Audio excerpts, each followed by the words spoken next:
Welcome to the special meeting of the Township of Ocean Planning Board.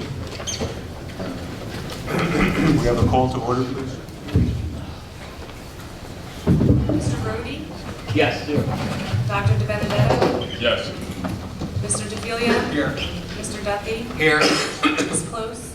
Here. Mr. Ciano? Here. Mr. Weinstein? Here. Chairman Barilli? Here, salute to the flag.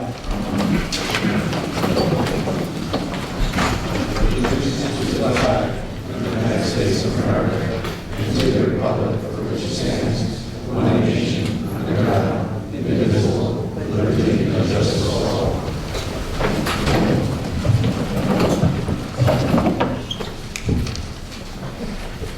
The notice requirements of the open public meeting law for this meeting have been satisfied.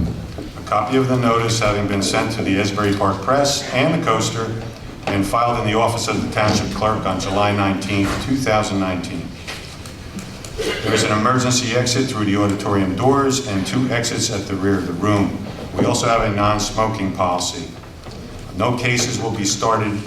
Well, this is well, I'd just like to announce this evening we will start with the public commentary, but we will not take any public comments after 10 o'clock.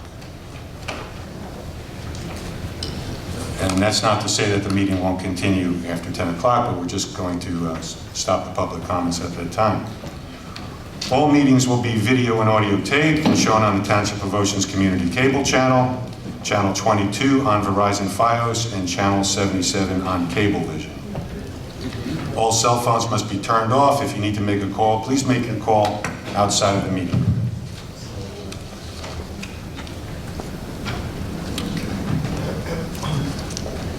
So we have a special meeting regarding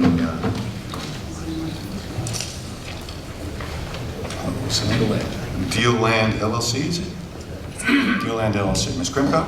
Good evening, Jennifer Krimko, on behalf of the applicant Deal Land 35 LLC, and the law firm of Van Silberman and Aaron.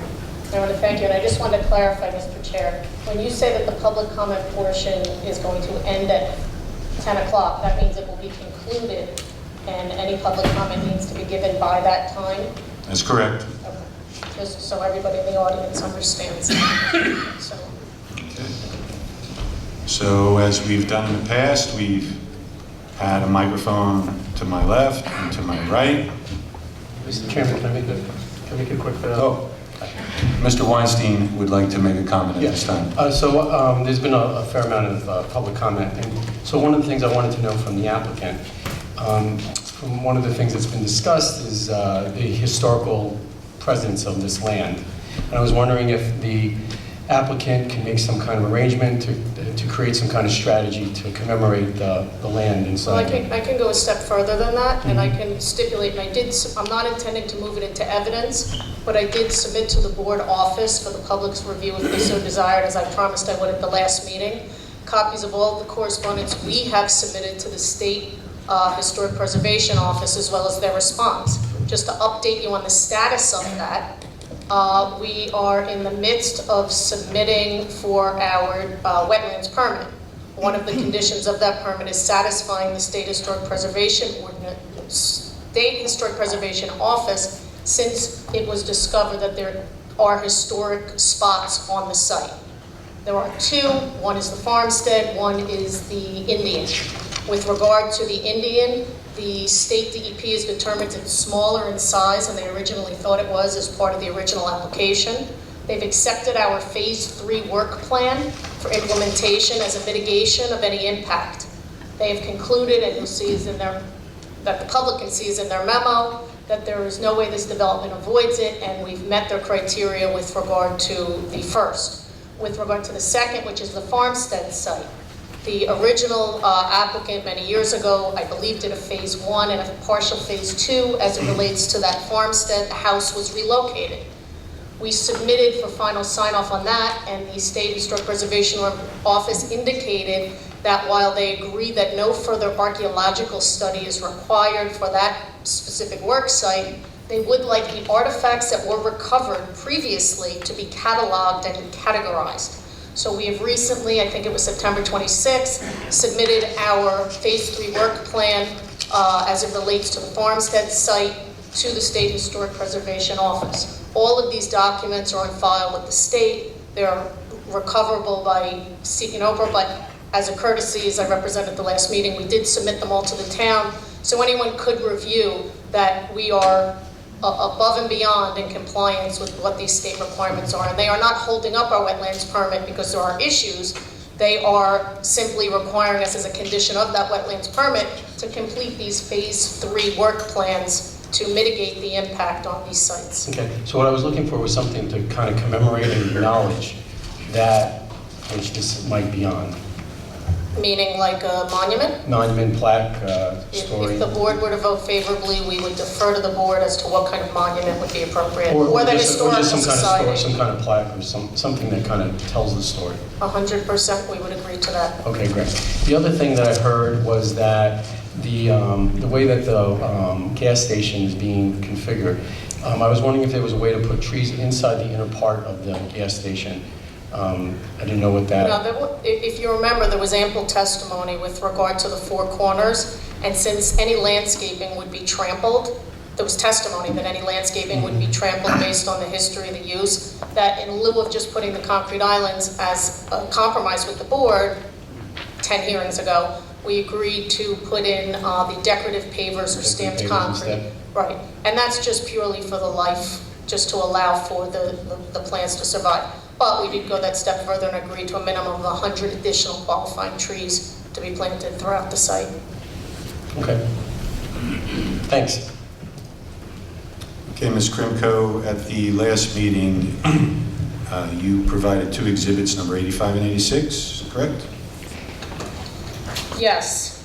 And at that time, I don't believe we heard any testimony to support those documents, so I would like them marked for identification only and not submitted into evidence. That's completely fine with the applicant. It was just submitted after a technical review meeting to show that we could accomplish what was requested of us, but the board engineer's report fully went through that and acknowledged it could be done. So certainly we could submit plans reflecting those changes as any condition of approval. Okay, then, well, in the interest of fairness, at the last hearing, some members of the public wanted to provide comments and also to mark some documents which were rejected mainly on the grounds that they were not relevant to the issues which the board may consider. At this time, I will ask any individuals who asked the board at that time that those documents be admitted to please come up, present a copy of the document from the last meeting, and the board secretary will mark them for identification only. And this is for purposes of an appellate review. At some point, it's not for the board's consideration during the deliberation. Yes, that's correct. That's correct, okay. So would anybody from the audience have any type of document that they would like to mark for identification? A person maybe that came up last meeting with a document? I see people trying to find their documents, so let's give them a minute to do so.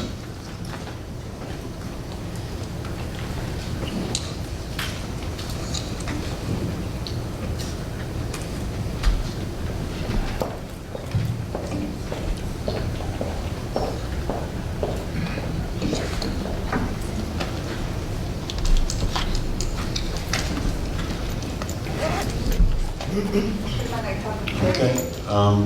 All of you have, is that Mr. Bay's thumb drive? Or?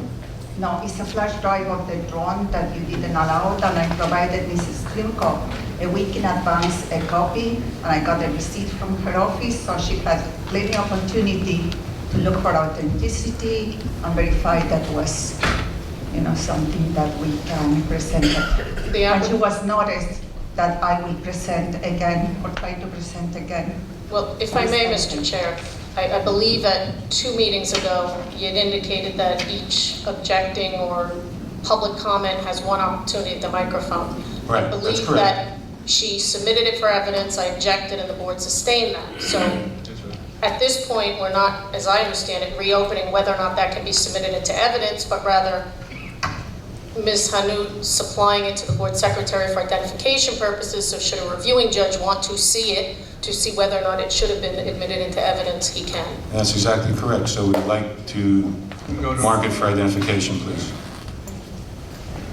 Thank Amy, you. what are you going to mark that one?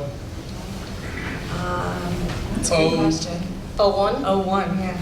Okay. And that is a thumb drive of the drone view? Yes. Okay. Mr. Hallett, step on up to the microphone and tell us what you have to Yes, sir, I present. had some handouts that I wanted to present at the last meeting, but I don't have them with me right now. What do you mean by a few minutes? Can I go home and get them? No, I don't object if we want to stipulate for the record Yes. that 02 would be Mr. Hallett's handouts, and he can supply them to Amy after the hearing. That's certainly fine. So, Ms. Hallett, if you could talk to the head of the department. Okay. Ron just raised his hand, so. Does anyone else in the audience have any document that they want to present for identification to the board? But didn't Olga have a brochure she offered that was rejected too? One of the other witnesses had a brochure. It's a chart plan. That was Ms. Hanout also, Yeah. the brochure. So for the record, that brochure, to say Olga because it's Ms. Hanout. and we'll have that marked 03. And I know that there were some copies left at the end of that hearing, so that can be marked accordingly. Did Mr. Sharp have any documents that he entertained that were not permitted? Scott Sharp here Yeah, tonight? Mr. Sharp? Did you have something at the last meeting that you wanted to present and we did not allow you to do so? No. You did not? All right, thank you then. And Mr. Bay? No documents. Thank you very much for the consideration. Thank you, Mr. Bed. So I think we've done that process to completion. Any documents from council for Ms. Wenzel?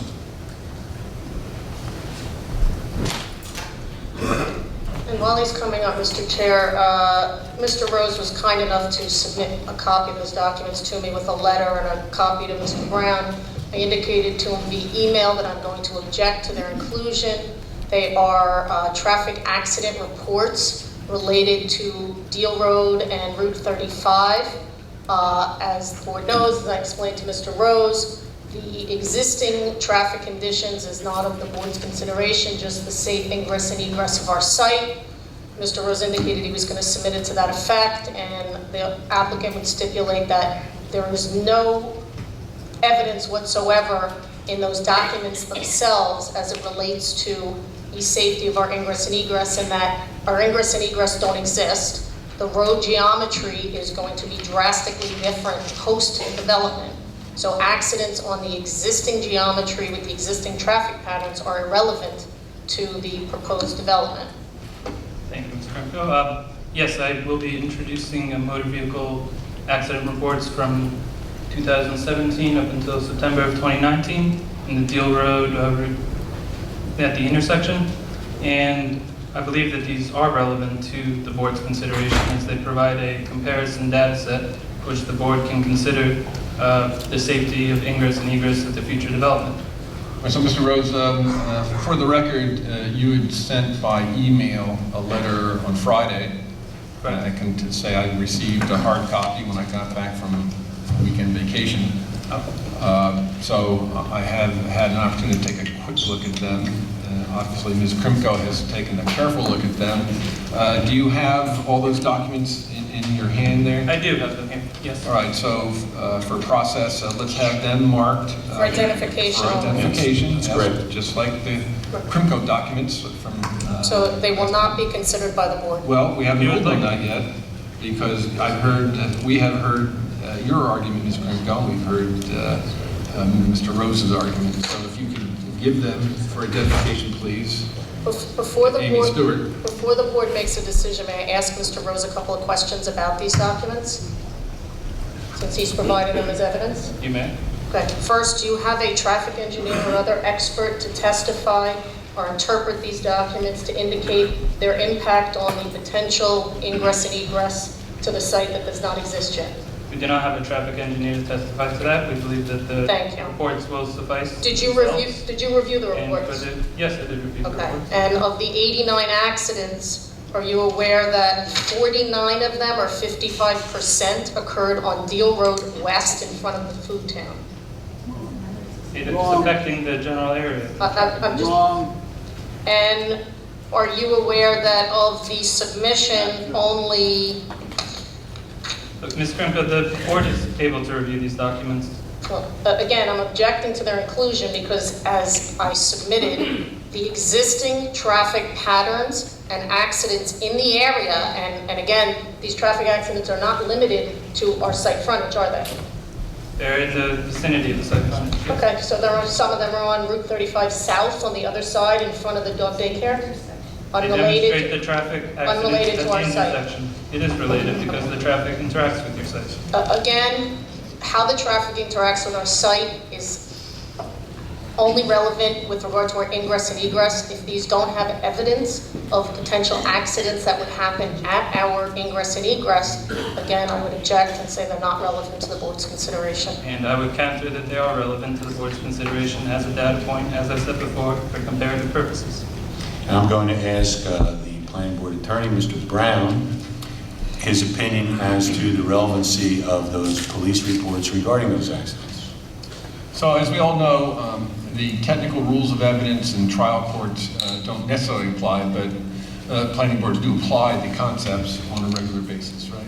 Correct. Both agree with that. So with that in mind, if I was a judge at a jury trial and I was presented with this and listening to both arguments, unfortunately for you, Mr. Rose, I would have to say that to apply those reports to something that could be considered logically by the board would necessitate far more effort than can be considered by the board. So I do recall many hearings ago, we had set aside a time, this is well before your retention, of course, but there was a meeting set aside for a traffic engineer for Ms. Wenzel has spoken to a group of folks from the audience, and for whatever reason, there was no traffic engineer. That would have been the opportunity, because it would be impossible to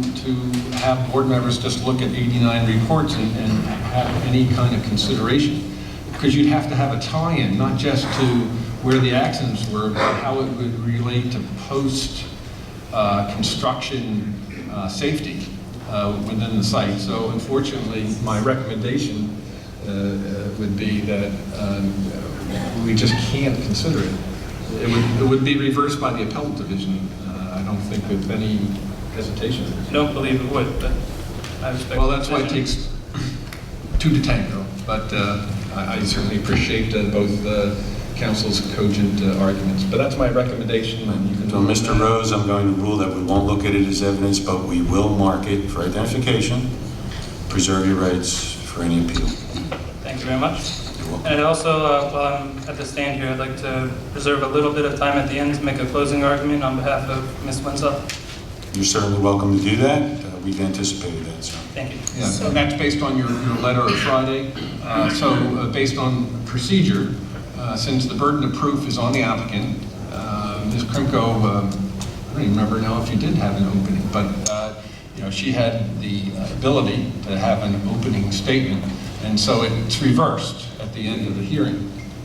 And so you'll have an opportunity to be the first to sum up, and then Ms. Krimko would finish up, again, with the burden of proof and standard trial procedures. That's what will happen.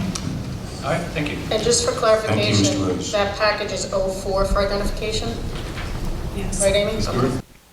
04 for identification from Mr. Rose. Thank you, sir.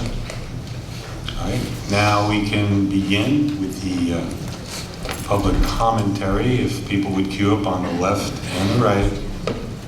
Just remember, if you have spoken before, you're not allowed to speak again. And also, I hate to repeat what has been said, at least the last two prior meetings in August and September, but this board can only hear relevant testimony, and we won't define that again tonight. And also, everybody who has been here knows that a lot of people have spoken. If I remember correctly, at the August hearing, there were 26 members of the public, and last time, I think we spent the same amount of time, but I think it was only 8 by the end of the hearing at 11 o'clock. So if you have heard the substance of what was testified to, you can say, well, I agree with so-and-so. Thank you very much. Do you need my name? Yes. Okay, Yeah. Ray Pogwist. Would you raise your right hand? I'm sorry. Did you get that? I, Ray Pogwist, testify and tell the truth. No, she wants to know how you spell your name. Excuse me? She didn't hear how you spelled your name. P-O-G, P as in Peter, O-G-W-I-S-T. Excuse me, Mr. Pogwist. Did you give a comment previously? I did not. You did not? During the testimony with the experts I did, but not Pardon me, during the sir? last 2 sessions. I remember you asking me that after the last session, after the meeting. No, I didn't. I don't You remember can check asking that. you anything after the last session, maybe something else, but some of the members thought that you had previously commented, so... Did you have this on tape? Yes, I do. Well, You could check, you could... I'm just asking you for your honest commentary. So Okay, would you raise your right hand, please? You promise to tell the truth, the whole truth, and nothing but the truth, so help you God. I do. Thank you. Okay. So good evening, after all that. First, I want to thank the board members who do volunteer. It's a big commitment. I know I volunteered for myself for 10 years for the Township Environmental Commission and Shade Tree Commission. You guys take on a great deal of responsibility helping to shape our community. I'll talk more about the responsibility later. Now, it may appear that many of us here are opposed to any development. Now, that is not so. But many among us here feel that this is a case of overdevelopment. I have to just object, Mr. Chair. He's making representations about other people. He can't speak about what many of us feel. He can only speak about what he personally feels. Okay, then I feel it is a case of overdevelopment. Thank you. Okay, so it is one issue putting a housing development adjacent to all this. Simply put, Bill Casing of the Monmouth Conservation Foundation stated this to the council over a year ago, and he stated it was overdevelopment at that time. I have to object. He can't speak as to what somebody else said outside the correct. scope of this hearing. It's taped and It is recorded. not hearsay. presented for evidence. It is Okay. not Okay. admissible. Okay, then I agree with Karen Sharp about the archaeological value of the land. Archaeological sites are like icebergs. You only see the tip of them. The majority of what is of value sometimes is underneath the surface. I believe that. I agree with what Barbara Hudson had spoke about. I agree with what Dennis Howell talked about, the urban jug handle being plagued with safety issues. I do believe there should be berms. We already have berms in town off the Asbury Circle, and that's for safety for pedestrians. In this day and age where people are distracted on their phones or whatever, they tend to go off the road, and who knows where they're going to go. Berms are important. I don't believe that should be waived as an ordinance or compromised in any way. I agreed with Jim Bay's analysis of traffic. He didn't get a chance to present the whole thing. That's a shame. He is a retired accountant, in case you didn't know that. And he works with complicated analysis. I've seen his analysis. I don't know if you're going to weigh in here, but it was a good assessment. I agreed with Scott Sharp on his hydrology insights on how this underground series of retention basins will cause problems. Scott has an engineering degree from MIT. And he was cut short also. I feel that was shameful. That would have given great insight into this whole thing. So moving on to stormwater management. Do you know that current stormwater management regulations in effect right now are proving to be ineffective? Those are not my words, but it is the words of someone on your board among you. Do I have to submit evidence to that? I'm Okay. Well, holding on from Okay, if you want, I've got No. copies of that. Okay, if not, just look up the minutes of the Environmental Commission. The person's mentioned in it in the February of 2019 for reference. So you have Oh, so it copies. wasn't something that was said at this hearing? What's that now? It wasn't something that was said at this hearing? But I'm referring to my I opinion object. on stormwater. I object to any Okay. statements that were made outside of this open public meeting. Okay. Okay, let's move on to trees. Hold on. Okay, go ahead. Do you have a copy of a written I statement? do. If you need them, can they be submitted as evidence of some sort? Any statement that's made outside of this hearing is irrelevant to this hearing. It weighs into the relativeness of the current regulations and what a board member did say about them? Does that refer? We does have that two any licensed reference? engineers who have spoken as to the stormwater. We do not have an engineer who spoke against the stormwater. So unless there's expert testimony that the applicant's engineer and the borough's and the township's engineer of 45 years is somehow wrong, I certainly don't think an offhanded comment made outside the scope of this hearing is relevant. I suggest being marked for identification. Mr. Chair, you can rule whether or not. Yes, I'd like to see I'll a mark for send my own. identification. I'll send my Mr. own Pogwizd, minutes. let me just ask you one question. You keep referring to the fact that this report or whatever you have in your It's the hand- minutes, it's the minute, town Okay, minutes the minutes, on the okay, but it website. was, this is a statement of a board member. On your What board board? here, yes. This on board board? member, yes. Okay. Just to give reference to, Okay, so Feelings of how they you feel can about the submit it board. for identification right, purposes if only, you want. okay? I think we're up to 05. Yes. Should I hand that in? You can give it to her now or at the end of your, Why don't you give it to Bill right here? If it's just for identification purposes and I'm objecting to the board's consideration, then Okay. I don't think there's anything more that needs to be said about it. Okay, enough. Moving on to He's trees. asking to be admitted into It can be evidence, as- so the For chair has to rule identification, that. right, I think he said it was just for identification. no, it's just for identification purposes. Okay. Moving on to trees. First estimate was about 3,700. That is based on extrapolation, I realize that, and that was Gus de Blasio of Mazer. At $350 per tree, that's about $1,300,000 you're looking at gross. That's not counting the trees that are going to. Mr. Chair, I have to put an objection on the record for two. These are my opinions and For we'll two, weigh in. I have to put an objection on the record for two reasons. The first reason being that this has been offered as comments by at least 5 other people with regard to the trees. And secondly, the number of trees and the health of the trees and the amount of the payment into the tree fund is a function of your general ordinances under your soil and tree removal ordinance, and that is administered through Ron Kirk's office. It is not a determination that this board makes. So the health of the trees and the preservation of the trees is not for the board's consideration. They were required by the site plan to submit a plan showing the existing qualifying trees and the trees that are being removed. The ultimate payment that is made is done by the tree removal permit application under your general ordinances. I want to give insight on my opinion on Excuse that. me, Mr. Pogwizd. Can I do that? Ms. Krimko has stated this, pretty much laid this out time and time again. This is not the first time I've heard this. Mr. Chair? So Can I'm I- going to have to, Wait a second, Mr. Chair.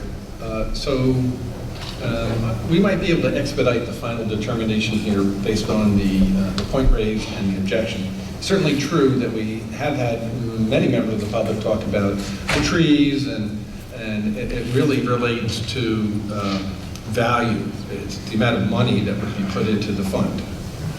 It is also true that historically in the past, there has been some deliberation by the board when developers, some represented by the same law firm representing the application here, has asked for a split, if you will, or a credit, which has historically been done. In this case here, Ms. Krimko has indicated that the applicant is not asking for any credit whatsoever, which to my mind is maybe unique, if at least not unusual. So, and her argument, I believe Mr. Higgins agreed to it, but he can tell us if I'm wrong on that. The argument was that in that situation, it would be an administrative function. Did I understand that correctly, Mr. Higgins? that's correct. So, because it is not a compromise as usually offered, I suggest the board either verify Ms. Krimko, Mr. Higgins' position right now so that we can get that out of the way. So, And I will just, if I could just add, when you're speaking about a compromise, historically, at least in the last 20 years of appearing for applicants before this board, it was never required to count every tree when you had a heavily wooded site as this. Historically, and it only changed, I think, in the last 12 to 18 months. Historically, the board has always granted, when it was a wooded lot, to replace the 15 trees per acre, which in this case times 32 acres times 350 would be a payment of $168,000. We're not even asking for that waiver, which has been summarily granted to every applicant over the last 20 years. What we're suggesting is we will fully comply with your ordinance. In addition, we're going one step further. Rather than choose to pay for all of the trees that we are entitled to, we've agreed, I think it was based on Dr. Benedetto's suggestions, to add another 100 qualifying trees on site and not make payment to them. So any discussion with regard to tree removal or the health of trees, frankly, just isn't relevant to this board's consideration, similar to existing traffic conditions. So because there have been numerous people expressing that they don't want the trees to be taken down. That's correct. It's noted for the record, and I think the board does not, it's not for the board's consideration. just to be clear, when you mention traffic, you're talking about traffic. Off-site. Thank you. So do you want to just continue to preserve that to the end, or do you want to cut down on the outstanding points and have a vote on that? Now, there's nothing required of it procedurally, but we could get that out of the way, one way or another. Do you want to ask for a vote or just continue on? Just continue on. Okay. Okay, so in my opinion, the waiver over the 15 years or 20 years has created a flood problem in town. Yes, but that's irrelevant, sir. That's my opinion. That's my opinion. That's okay, but So, it's and my irrelevant. opinion is that, yeah, it's an open forum, as I've been told here. It's a democracy, so we should No, be. sir, it's irrelevant to voice. this particular application. That was So- the past, this is the present. So- And I have to object, this is not an open forum. This is an opportunity for the public to offer comments that are not repetitive and that are relevant to the board's legal consideration here. That's correct. Proceed, Mr. Pogler. Can I suggest that my opinion is that you had two certified tree experts that kind of disagreed in numbers, and also with the validation of trees, whether or not being preserved or not, the tree of heaven, they both disagreed on, which leads me into the fact Again, I that... have to object. There was no disagreement as to the number of trees on the property. The only disagreement was potentially as to the health of those trees. And again, the health of the trees is not a consideration before the board right now. Ms. Krimko's correct, sir. Thank you for mentioning that. So they disagreed on the health of the trees. Thus, for every tree that is not deemed by one certified tree expert would be $350 more. For every 1%, that would be $840 I would for the new make a number. suggestion that if Mr. Poquist or any of the objectors want to be heard on this issue, they submit a certified tree expert or licensed tree expert report to Mr. Kirk for his consideration when a tree removal permit application I'm is in made. agreement, Ms. Krimko. We tried to get a second person as a certified Pogler. tree expert, Mr. Garcia. You Yes. didn't get the second tree expert, sir. Yeah, I didn't realize Can you that. please move on, sir? Okay, so in my opinion, here's evidence too. I have a email from Norman Colton of the Shade Tree Commission Chair to Kate Maloney, who's the secretary, and he is saying we suggested that the town get its own expert opinion for a second tree count. Again, the Environmental And Commission analysis. and the Shade Tree Commission are advisory boards. If they issued a report to the board, it would be taken under advisement. There's nothing in the record to that effect. Can I submit this No, I object to it. for after? So you can mark it for identification, it's objected to. Mr. I just want Chairman. to, It won't be looked upon as evidence, but you can mark for Yeah. identification, sir. Okay. That's 06. So, Mr. Kirk, if you could For the record, our secretary is on the other side of the room. So we're going to have Mr. Kirk mark these, and he will give it to our secretary, Ms. Stewart. Mr. Chair, if I may, while that's being done, if you could remind the public that if the public comment is being cut off at 10 o'clock, Right. then those people who are coming up and repeatedly going through irrelevant items or items that have already been discussed Right, I understand. are wasting the time and keeping their neighbors' ability to be able to offer their comments. which Did you may hear be that, good. Mr. Pogwis? She's asking you to be I'm considerate of getting your some neighbors. back talk over here, behind me. It's not too pleasant. Pardon me? Someone is speaking out and behind me here, saying, sit down. Look, I can make a general comment. Throughout the many meetings we've had here, there have been comments from the audience on various opinions which should not have been made, and repeatedly I've asked people to be adults and be considerate. So yes, I didn't hear what you're referring to, but yes, for everybody, please have proper consideration of the people who are up here. And Mr. Chair, if you could ask the public to only bring up new comments so we can expedite and get through everybody, because there may be some people who have new comments who didn't have an opportunity to speak. Okay. We'll take it. It's only 7:40, and I don't see the line that very long right now.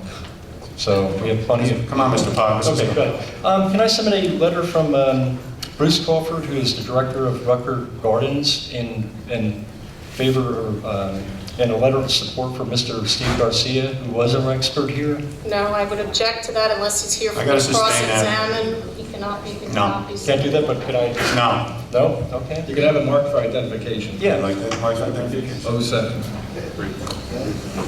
All right, When so this is done, you'll give me a list. my opinion is, as an environmentalist, I am angry for the trees that are coming down, and as a taxpayer, I'm even more angry.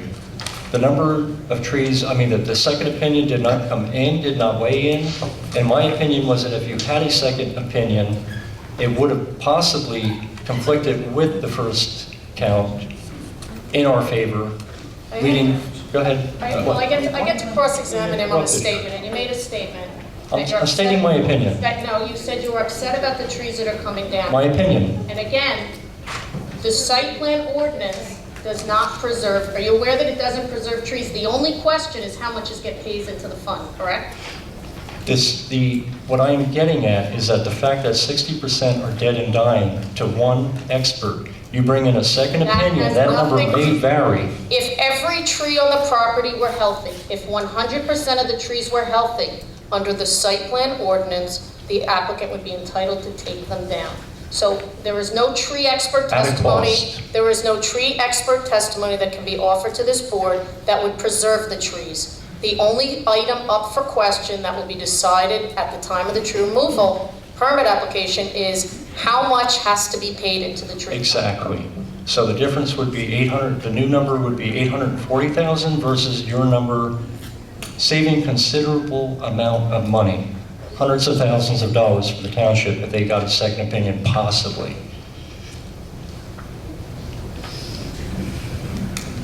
All right, I want to revisit some misinformation about a discussion during the June meetings. Can I do that here or no? About Play Proceed. Park and the trees? Proceed. Okay. So we had a discussion where Mr. Higgins remembered that trees were brought in from Princeton nurseries, and the fact that most of them had died. I have an email from here from Hank Clem from the township, and I just want to clarify that what was discussed here, that there were 38 trees planted at that time, 32 survived, only 6 died. Which brings me back to the thing that we were talking about planting an extra 100 trees. And if you remember during that meeting, there was talk about water bags and the labor-intensive rewatering of these trees. Now we're being, in my opinion, 100 trees is a lot of trees to water. And there was a lot of pushback from the applicant saying, we can't do that. That's an awful lot of work. I object, that was not the characterization. We were asked to plant them at Deal Test Site, and we had indicated that we weren't going to plant them at Deal Test Site and guarantee their health. So we can either plant them on our site and guarantee them, or plant them off-site if the board so directs. Still, they have to be cared for Correct. and watered. And we're not Right. asking for a variance or a waiver from irrigation, so any trees planted on our site will be irrigated. I recognize the fact you want to plant them, but I also recognize the fact that you guys said it was an awful lot of labor, and it sort of made, That's a the logic was a misrepresentation. little That was only with, inconsistent there. it was only with regard to planting them off-site. Mr. Palquist, Ms. Krimko clarified it. Can you move on, please? Okay. Okay, so this goes to the planning board. I want to address what was said about a board member sleeping during the meetings. I agree with Michelle Costa here. I know someone talked to you, Mr. Chairman, about it before the last meeting, and I recognize that that person did not fall asleep. I thank you for that. You may have talked to him. But, Mr. Chairman, I believe that we have pictures probably of every single meeting where this person is sleeping, eyes closed, mouth open, on our phones. I believe, in my opinion, it wouldn't be a good person to weigh in on a vote. They missed some information here, as far as I'm concerned. That's up to you, always on you. I just want to tell you it reflects Thank you very for telling me poorly. it's on me, sir. What's that? Proceed. It reflects very poorly. Correct. To just give you a heads up. All right, I want to leave the planning board members with a thought that you're here to chart and preserve a community's quality of life standard. Does that sound familiar? That's the mission statement from the New Jersey planning officials. So, if you feel this development will create safety issues from the design of the urban jug handle to drivers, to pedestrians, to bikers, vote it down. If you feel the development will contribute to unwanted flooding downstream because so many trees are being taken down and the engineering will not hold that back, will not mitigate that, reject it. If you believe the development is taking away from any of the quality of life standards, reject it, vote it down. Thank you. Thank you, sir.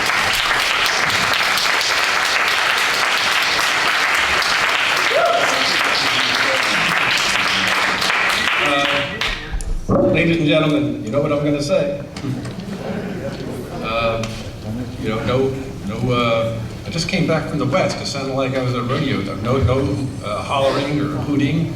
And again, this is like a court proceeding. You can't imagine a Superior Court judge allowing clapping in the middle of his or her proceeding. Please, be respectful. Thank you. Next gentleman, sir. My name is Dr. Zimmerman, Arnold first name. I'm a resident of Ocean Township, 49 years. I have 4 children who have attended the school system in Ocean, have graduated from Ocean Township High School. My reason and desire to be here is for the safety, 1, and 2, the preservation of value for the homeowners in the township. So I thought about it and I said, what is the best way that I can approach that would make sense and give a little more credence to what I have to say? And that is, if I was going to be an attorney, I would have to know the Constitution. So I went back and I decided to take a look at the Ocean Township Master Plan. Ocean Township Master Plan basically sets forth what the council should do, and that they are there to protect the people of the township, make the wisest, most intelligent, reasonable, equitable decision on behalf of the township. If I may have to not on- place an Please do not interrupt me, I'm I am sorry. allowed to place an objection on the record, sir. Based upon what? I'm placing an objection on the record because the reference he's making is with regard to a council action. This is the planning board. Correct. The master plan was taken if I may finish my objection, the master plan was taken into consideration by the council when they adopted this ordinance.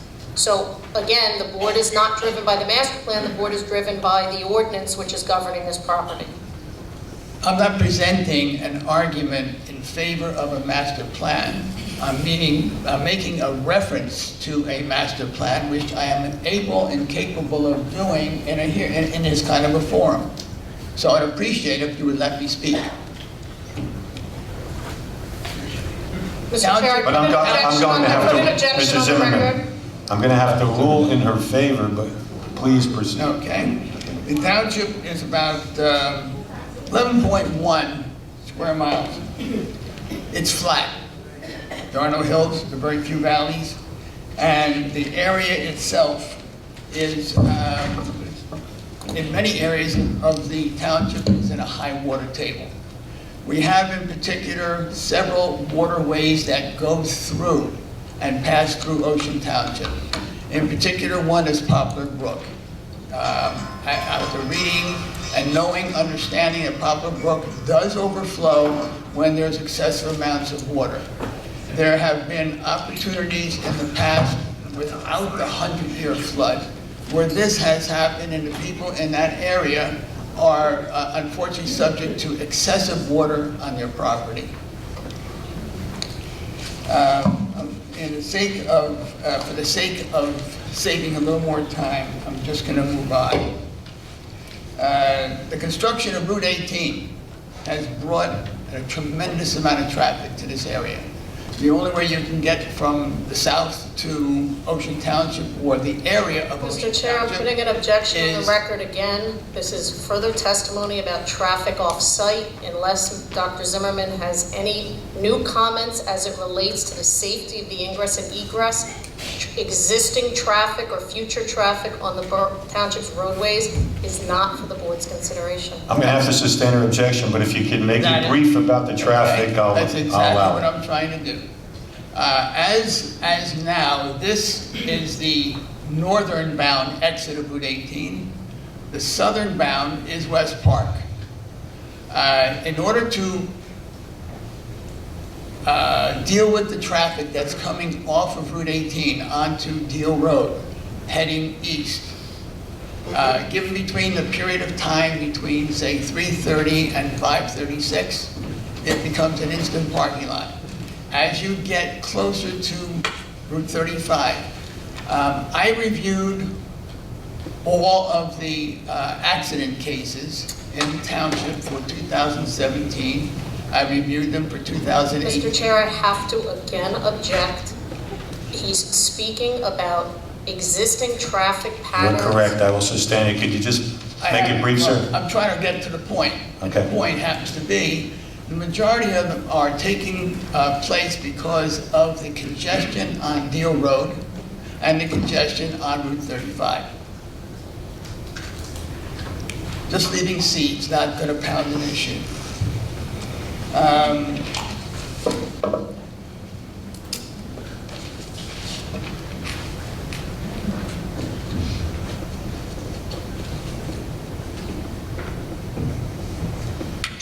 Bear with me a moment, please. Okay.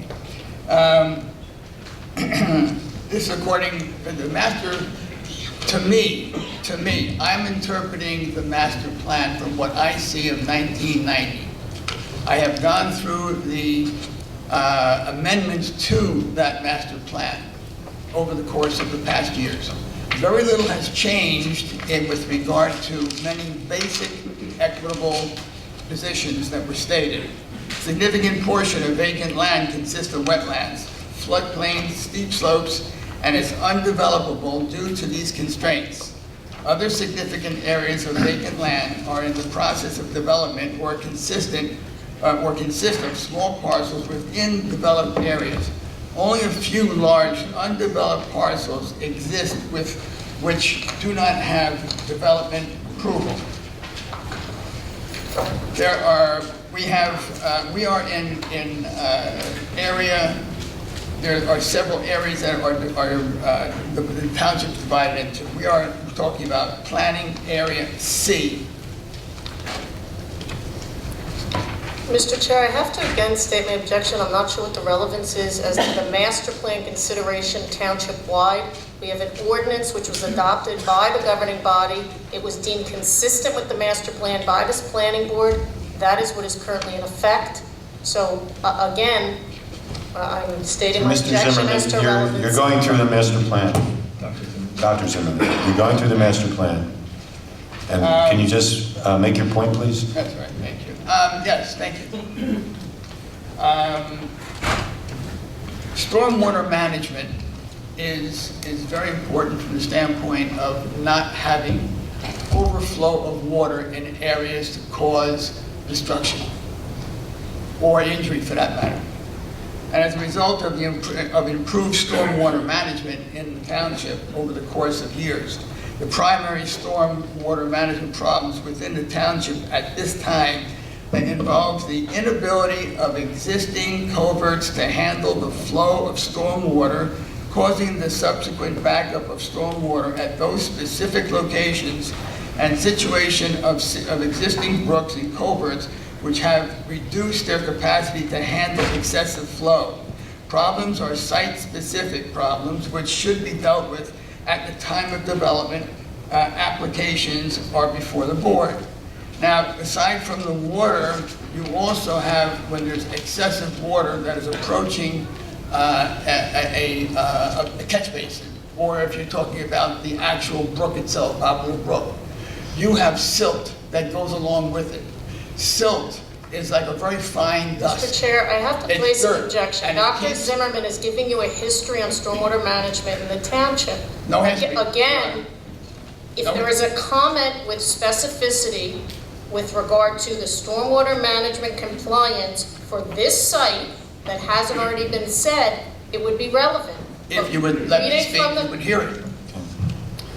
I'll have to sustain your objection, but can you just winnow it down a little bit so Okay? we can get to the point? If I wasn't interrupted every so Okay, many that's minutes, fine. We can then I'd have proceed, an sir. opportunity to express myself in an open forum. Please express yourself. Thank you, thank you. Excuse me, The silt, and I have, Ms. Krimko is raising her brow, and it is true. This, unfortunately, for those who have societal concerns, this is not an open forum. It is limited to the hearing. Right? okay, but we are allowed to express our opinions, what I'm trying to say. And that's what I'm trying Yeah, to do. yes, on the relevant issue. Yeah. And the absolutely. objection And I is, feel that- and the objection is with regard to relevancy and repeating comments that have been made numerous times throughout the last 3 hearings. I have have to not, sustain I have the not objection, been, so I do not know this. I'm expressing my feelings of what I know to be true and how it will affect the township by way of excess water not being able to flow. It will be impeded by the silt that's going to filter into the waterways, which means the water has to go somewhere else. With regard to water in the ground in a catch basin, it can only hold so much water. Then the water has to go somewhere. It comes up to the top and spreads to both sides. If you have excessive water in the actual Poplar Brook, you are eroding the surface of the brook, the I have to place an objection integrity again, of the Mr. brook. Chair. I sustain your objection, sir. So Now what? would you please just make your point? I'm trying to. Okay, And, but try the on. best way to stop me is to keep objecting. What you're doing. Respectfully, Mr. Chair, I am not trying to stop him from making his comment. I What I'm understand trying to do is have his comment be specific to this project. Silt at Poplar Brook or culverts that are damming up elsewhere on the property I are understand. not for this board's consideration. Only will the stormwater management we're proposing on our site function according to the stormwater management rules. That's correct. And one of the things Ms. Krimko is also trying to do, we're taking public commentary for 2 more hours, and I would ask you to be more succinct in your delivery so others behind you would have an opportunity to voice their opinions as well. Proceed, sir.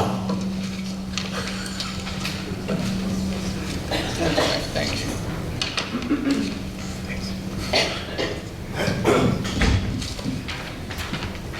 I'll get to it.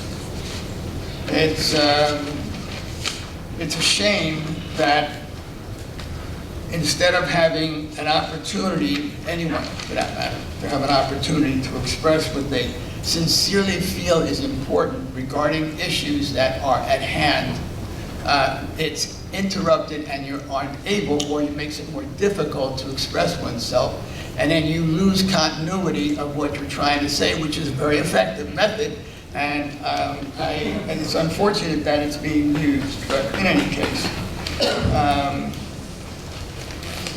Mr. Chairman. As far as traffic volumes, I can speak for myself. I do not take... We need to get to this, please. Okay. I'm not quite sure how else I can start, but lead into something that I'm trying to get to. And it's like, this is not geometry. You're talking in axioms and laws and You're shuffling rules. papers, there's no conversation happening, we need to get on with this. Okay, I'm doing my very best here, and I appreciate that. It sounds like you all are in a big hurry, and I'm sorry Not any hurry. that's the way it's coming off. Yeah, I'm actually trying to stand up for the people Your behind you, impatience sir. with me is not appreciated.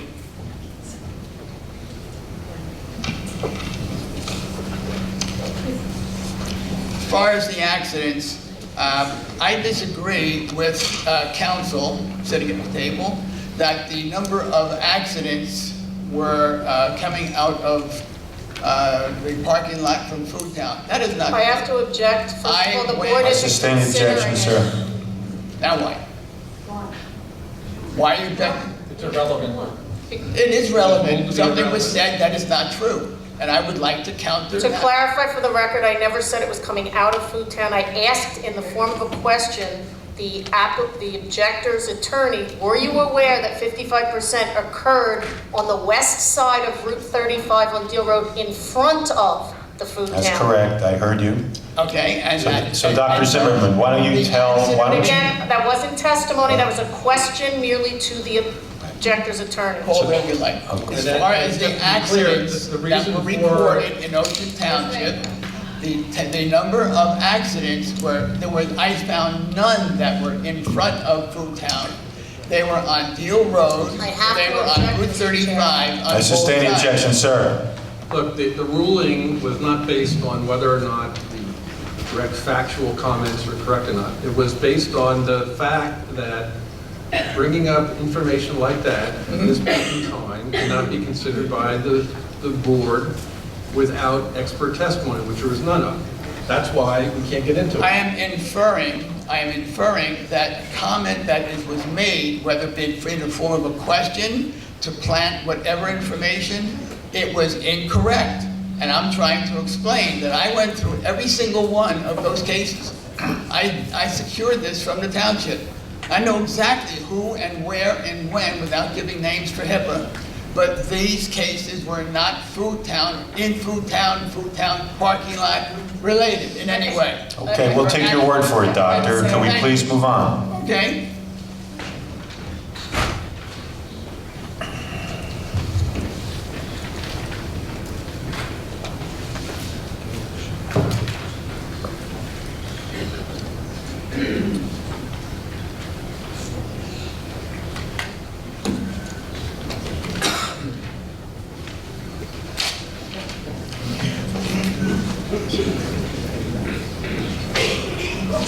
For the sake of time,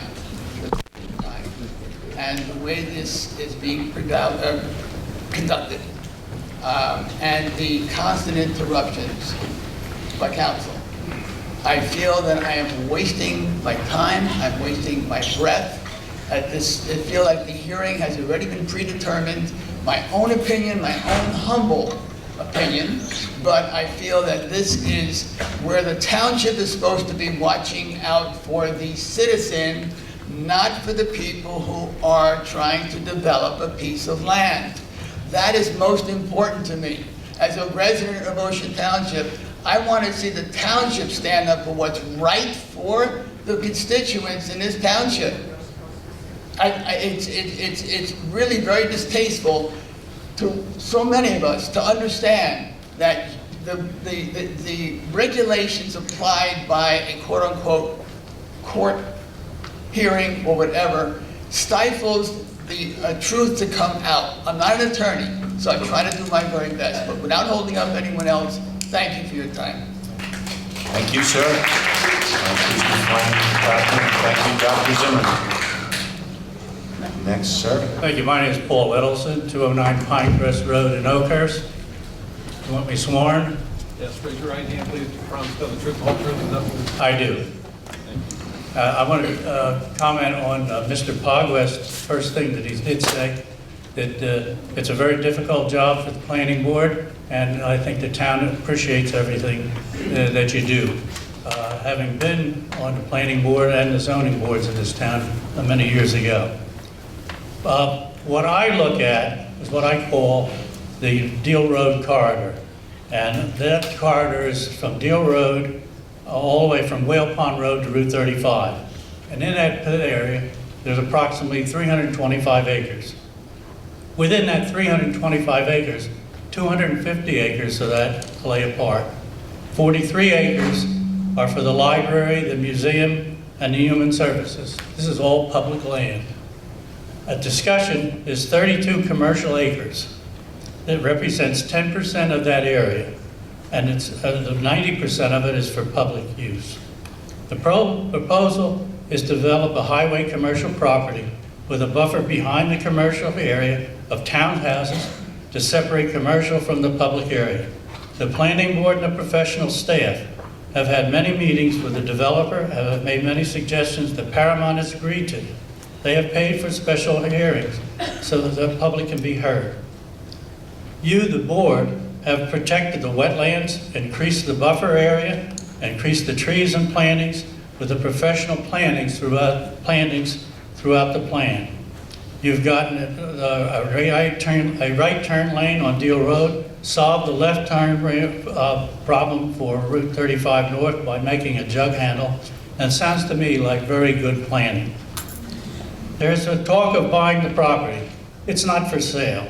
If the cost were to be $15 million, recently the town council got information from the Monmouth Conservation Foundation that it might be able to raise $150,000, and the Monmouth County Open Space Program $250,000. $400,000 won't do the job of buying it. The Open Space Program in Ocean Township is intended to buy, not buy Mr. Chair, large pieces of land. Out of fairness to everyone, although I love what Mr. Edelson is saying, I'm going to object because what he's saying isn't relevant here. The land is not for sale. We're not discussing what the council may or may not do. The board has to consider. Sorry for that comment. Yes, just to confirm that we have said in the past that the board is very limited, and we appreciate general comments, but we really can't consider that. This board has no power to condemn. It has no power to consider whether it shouldn't or should be condemned. Thank you. Okay. And lastly, the approval will solve the Stop and Shop suit and bring a large rateable to town. Commercial properties are the lifeblood of towns. They don't use public services. They pay large taxes and keep our homeowners' taxes down and keep them in line. I recommend the approval of this, and thank you for your time. Thank you, sir. No, come on now. Next. Hello, everybody. Thank you for your time and attention and all the work you've been doing. My name is Julie Miller. I live on Whale Pond Road, Oakhurst. Would you raise your right hand, please? You promise to tell the truth, the whole truth, and nothing but the truth, so help you God. I do. Thank you. The developer's environmental impact report includes a letter of interpretation dated November 22nd, 2017 from the DEP. It values the wetlands as intermediate, neither exceptional nor ordinary, intermediate.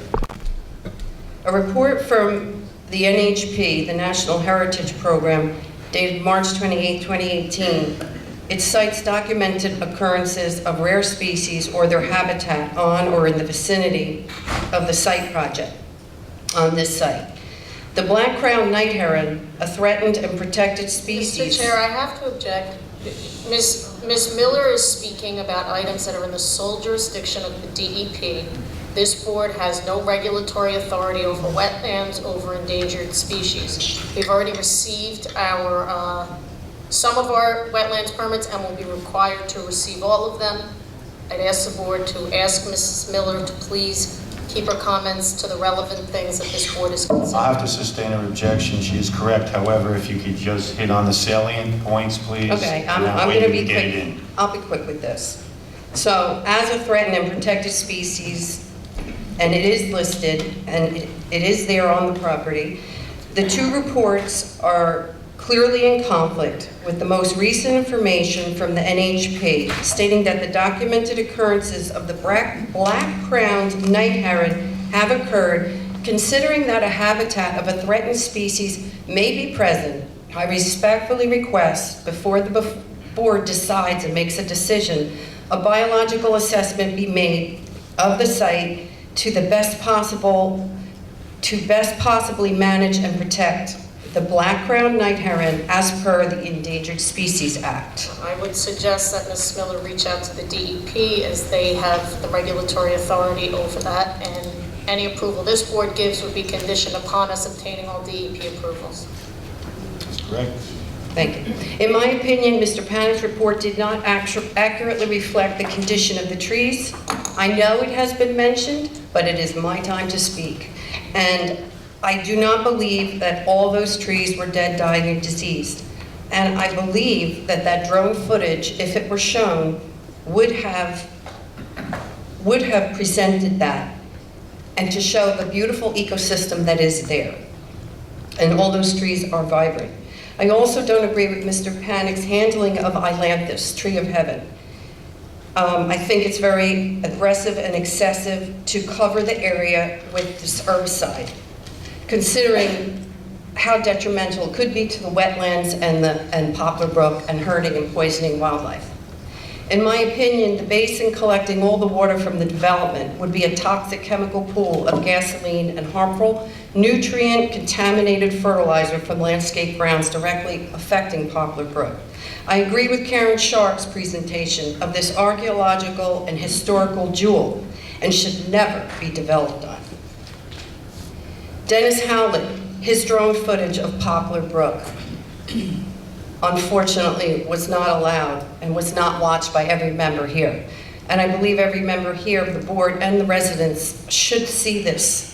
It is an amazing footage, and it documents the flooding and the potential damage as that brook rises and all the homes that get affected by it. I do not believe the traffic numbers presented, we didn't even see an actual simulation to grasp this urban jug handle.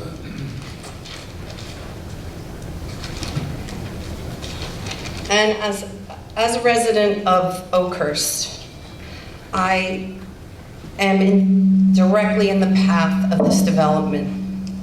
I can't imagine the 24-hour noise and light pollution that I'm going to get with that gas station, and with the 24-hour gas station and the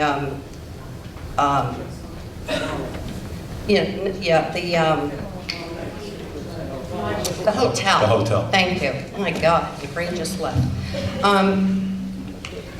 Those trees, although they are not, so important apparently to the board here, those trees are like gold to me, because they protect the sound and the noise that I'm going to hear, and most likely a lot of you that also live here. And I think that's a huge consideration to my quality of life and to the quality of life from all these residents. It is going to impact the value of my home one day, maybe when I want to sell it. And so I thank you all, but I really wish you would not vote this in, mostly because of destroying all the beauty here, and that's why we bought our home here, and that's why we chose to live here. Thank you.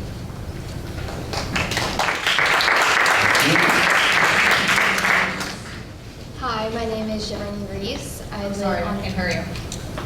Hi, my name is Giverny Reese. I live on Dwight Drive in, my first name and last name. Okay. So first name is Giverny. Last name is Reese, Risse.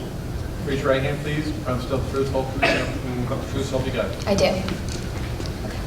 I appreciate all the time. First off, I want to say I appreciate all the time and consideration the board has taken to hear this matter, and thank you so much. I know it's been a long process for all of you. First off, I'd like to bring up the point of the safety and quality of life in Ocean Township and how it's going to be affected, especially as a student at Ocean Township High School. I'm not sure if the board is aware, just to give a small amount of background, a lot of classes in Ocean Township do go off campus for classes such as gym, going in Palea Park and the surrounding areas, as well as over by the library sometimes for the filming activities for one of our productions classes. If this development was to go in, likely the school would probably not allow us to go off campus anymore because of the fact that, especially in the park, in Pelea Park, there are parts where we walk that are not protected by fences. So we are walking right along the road, and with an increase in traffic that this development is going to drive towards, around Pelea Park and that area, we might not be able to walk there anymore. And for a lot of students, that's their one time of day where they can get outside and out of a classroom. So that's going to have a negative impact on me personally as a student in Ocean Township. And I can't say a generalization for everyone, but for other students possibly as well. Also, Dwight Drive is right next to Deal Road. It runs parallel to it. So the noise that's going to be heard on Dwight Drive from this 24-hour gas station, the Chick-fil-A, the hotel, there's also going to be an increase in traffic. And as a new driver, I'm first off a little bit worried about driving on the roads as it is, especially coming off of Doreen onto Deal Road. There's accidents there all the time, not almost accidents, because people are trying to go around cars. And if there was an increase in traffic down Deal Road, likely there might be more cases of more accidents because of the fact that it's already something people are doing, and people are going to be in more of a rush now to get to and from this development. Also, as a senior, I would not be looking forward to having a job at a Chick-fil-A in Walla, but that might be some of the only options that are available, or minimum wage jobs in this new development for the classes, not the classes, but the students at OTHS, because that will be a large percent of the business, and that might be the only places people can get jobs now. So just that, I feel like we wouldn't be able to experience the full part of our town because that would be the main hub, and it would be negatively impacting all of the students. And I hope for the things that the board can see this and all of the issues that have been brought up by everyone who has spoken, that personally, I'm not against development of this area, I'm just against this development. I feel it's overdevelopment. So I hope that the board votes against it, and they can look their children in the eyes and see that this is something that will affect their future for years to come. So please don't make a wrong decision and negatively impact us for something we can't change. Thank you so much. Thank you. Sir, could you identify yourself, name and address, and swear you in? Charles Curlew, Cold Indian Springs Road. Sir, do you promise to tell the truth, whole truth, and nothing but the truth, so help you God? Yes, I do. I find that the traffic impact numbers presented to be deceptive. They are far too low to be accurate or to be used to understand the impact to the township and the residents. The lanes, volumes, timings data shows 300 vehicles per hour, not the 1 or 2 per minute that was testified to. The deterioration standards show that most delay times increase. And in one case, the level of service drops 1 level. In at least 2 instances, the queue length exceeds capacity.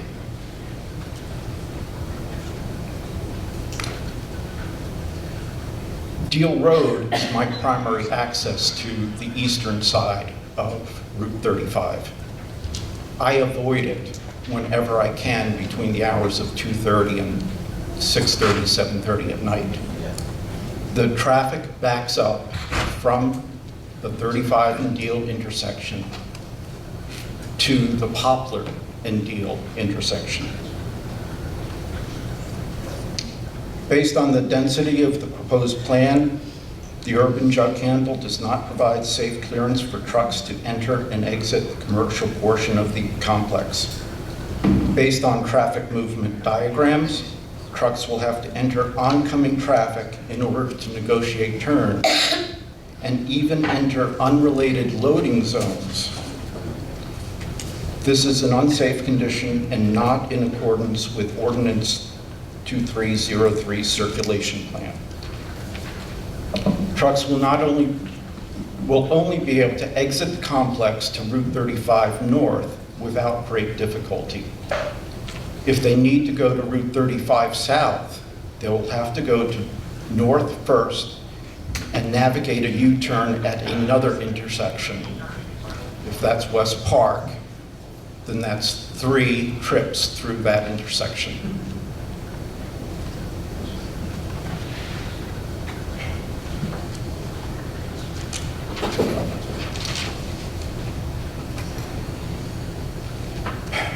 In some statements, there was pass-by traffic, not impacting traffic conditions. However, all the traffic exiting the complex is new traffic. And I have to put that at least the 300 that was cited before.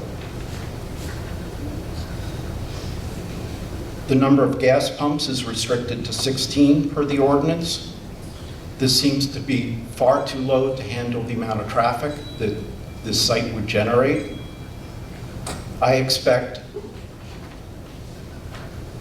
at least 300 cars per hour during prime time, just for gas. Expected trip generation on the site, 21 vehicles leaving the hotel on the morning does not make sense. That's 114 rooms.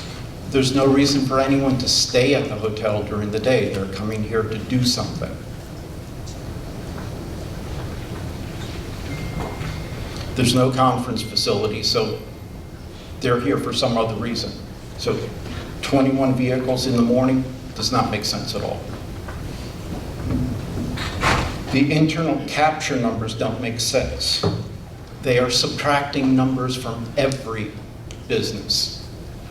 If you get 200 or 300 cars coming to the gas station, why would you subtract numbers from that if you add in another business like a food service? But they do. Of the 70 townhouses, I'm estimating 140 vehicles. That takes into consideration approximately 2 adults per townhouse, plus teenagers of driving age. To think that only 26 vehicles would leave during peak hours seems to not understand the culture of New Jersey. The complex is overbuilt. The roadways are not safe for the residents. The plans presented use the bare minimum for handling traffic under ideal conditions. There is no margin of error, and there are plenty of opportunities for error. If there is an incident within the urban jug handle, traffic will probably back up onto Route 35, creating more issues. If these traffic impact numbers have been sugar-coated the way I see them, how can we trust the other numbers that the applicant has provided? Thank you.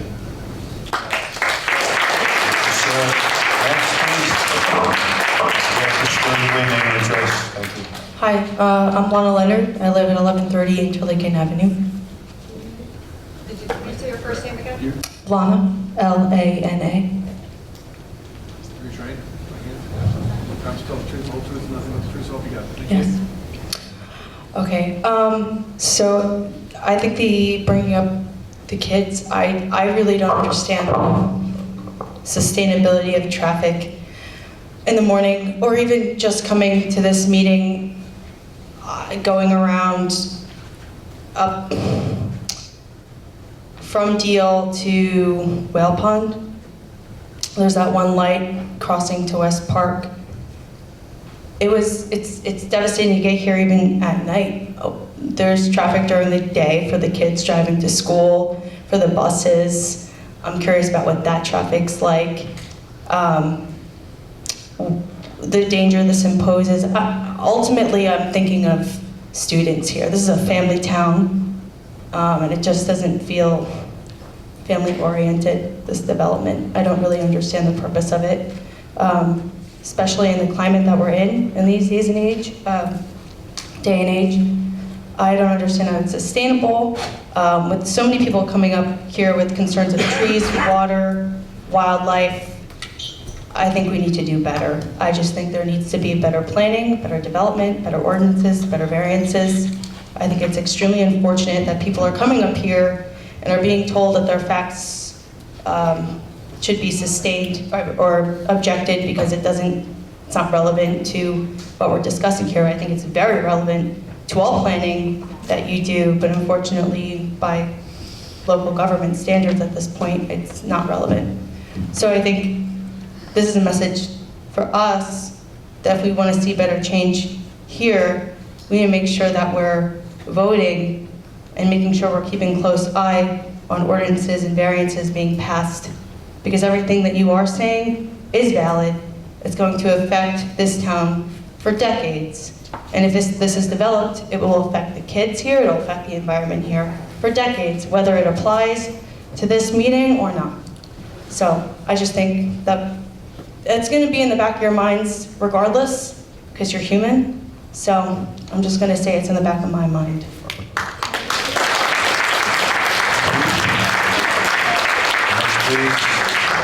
Can you state your name and address, and we'll swear you in. Mary Ann Conway, and I live at 2005 Melville Street, which is right behind Township. No worries.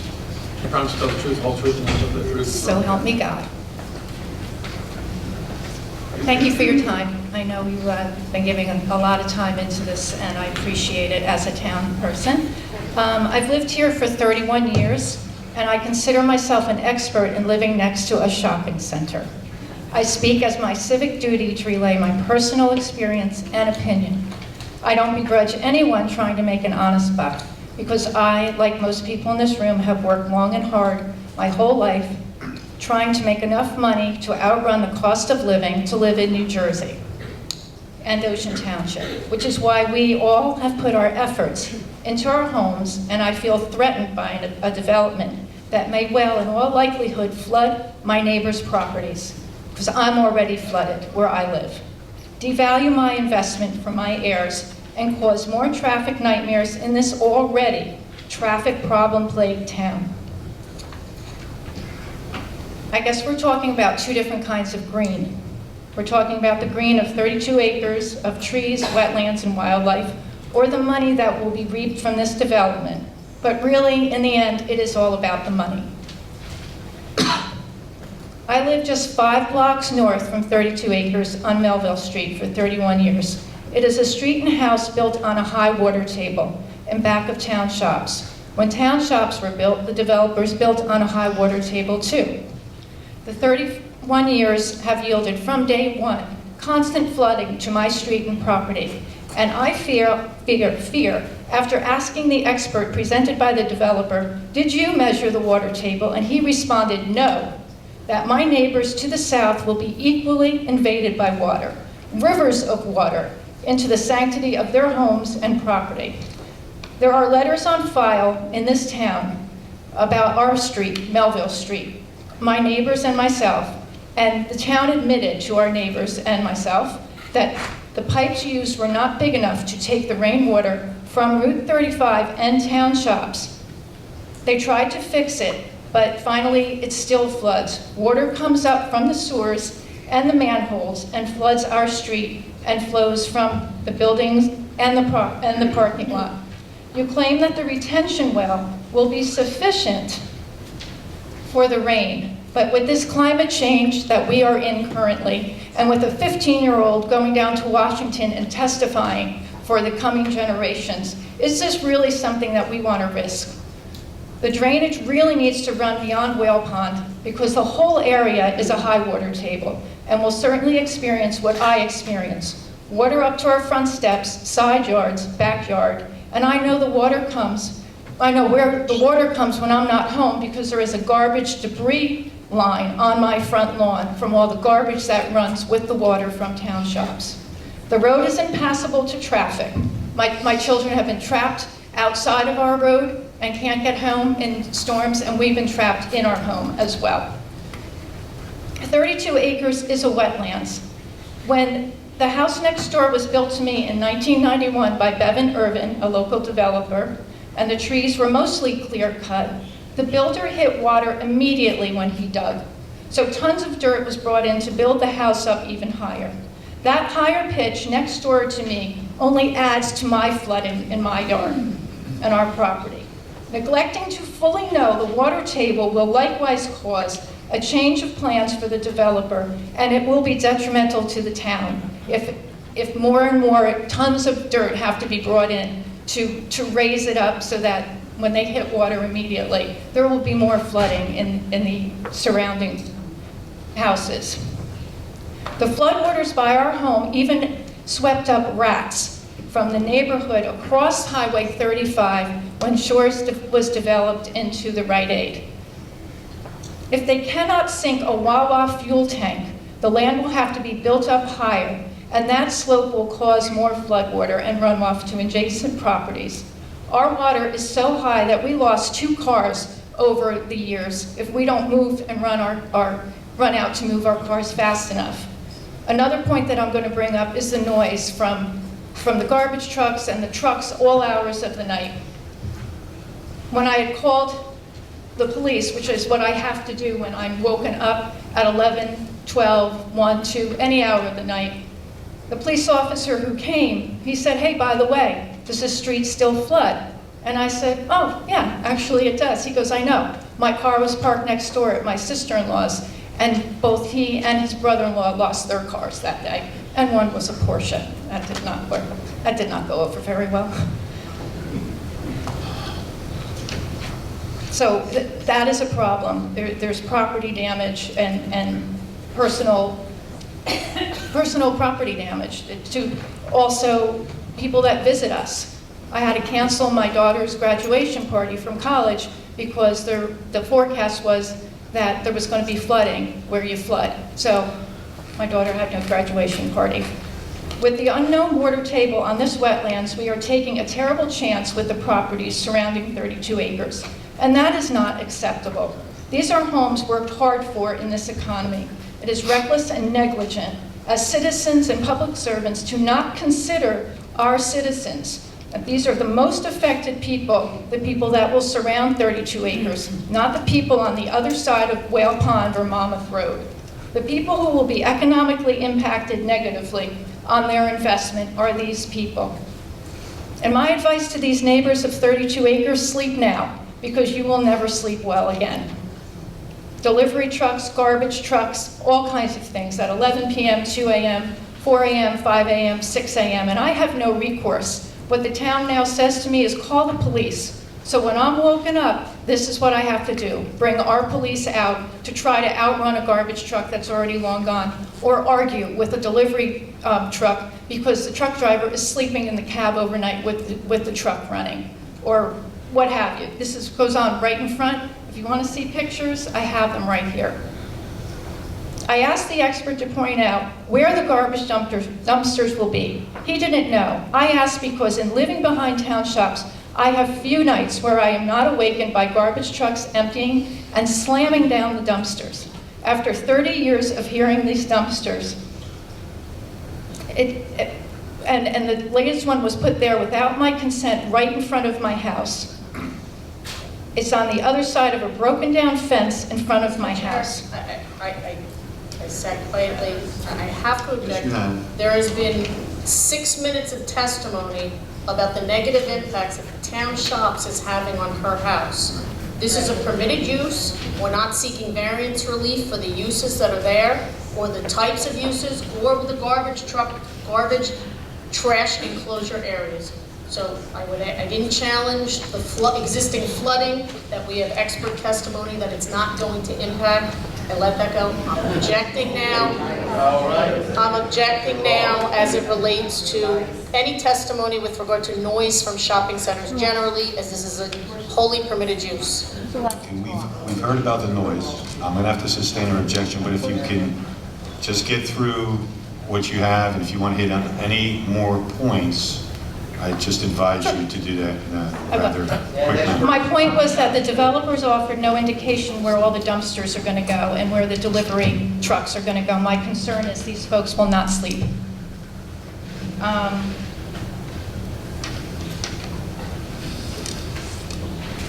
I want to talk now about the elements of this development, namely Chick-fil-A. Have you ever been to a Chick-fil-A? Oh, yeah. Driving. I've been to one in North Carolina and Tennessee, and it rivals Friday Night Lights. I have to object, Mr. Chair. Again, this is a permitted use. The question of whether or not a Chick-fil-A can go here is not for the board's consideration. So She's correct, I'll have to sustain that, but if you want to just quickly say why, go I ahead. do. Is there a double or a single drive-up line? again, all our testimonies concluded. This is the opportunity for comments, and they have to be new and they have to be relevant to the board's consideration. Okay. I'm concerned, single or double, there is going to be traffic, and the traffic is going to back up onto the highway, and that is going to cause further problems. Chick-fil-A's, they have to have people out there with headsets to take the orders. As well, a Chick-fil-A grand opening on September 6, 2019 in Toronto was met by a grand protest by LGBTQ activists who argued that, quote, I have to object, Mr. Chair. It's not relevant. Whatever your feelings is on the subject, you have to be prepared for a protest as planning board people, because the LGBTQ community here and in Asbury Park may feel this is a hateful sign. And as for Wawa, I am concerned about the gas tank going into a high water table, and also the fact that there is another Wawa being built up the highway, as well as another Quick Check.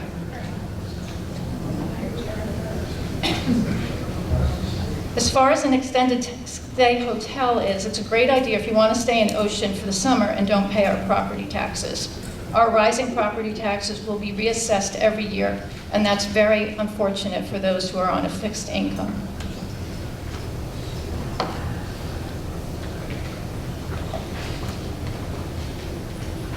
I'm going to skip everything else that I had to say, because I think what I experience is very important to take into consideration. I am 5 blocks north of 32 acres, and I have experienced 31 years of flooding.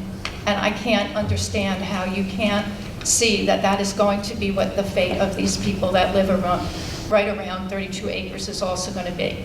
So I ask each and every one of you to be good stewards of this town and of this earth. Astronauts from Glenn to Borman, Aldrin to Collins looked down upon this earth from space and said how our earth is fragile, and calls upon each one of us to take good care of this earth we call home. We call Ocean Township our home. Please be good stewards of our town and of our citizens. Please, it's fragile. Don't break it. Thank you. Ma'am, will you state your name and address for the record and be sworn in, please? I'm Sheila Eberhardt, and my address is, I'm Sheila Eberhardt. My address is 17 Overhill Road, Ocean, New Jersey. You promise to tell the truth, the whole truth, and nothing but the truth, so we got it. Yes, I do. Okay, I first would say that I agree with what the previous speaker said about the environment, about the flooding, about the traffic, and about the children.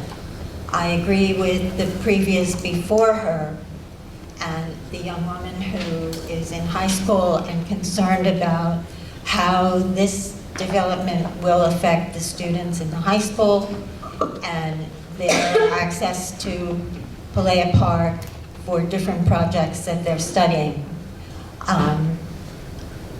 I heard what was said about the value of commercial development to any town, how it's the lifeblood. And my thought about that is that we have so many vacant commercial establishments in this town that don't seem to be providing any lifeblood to any of us.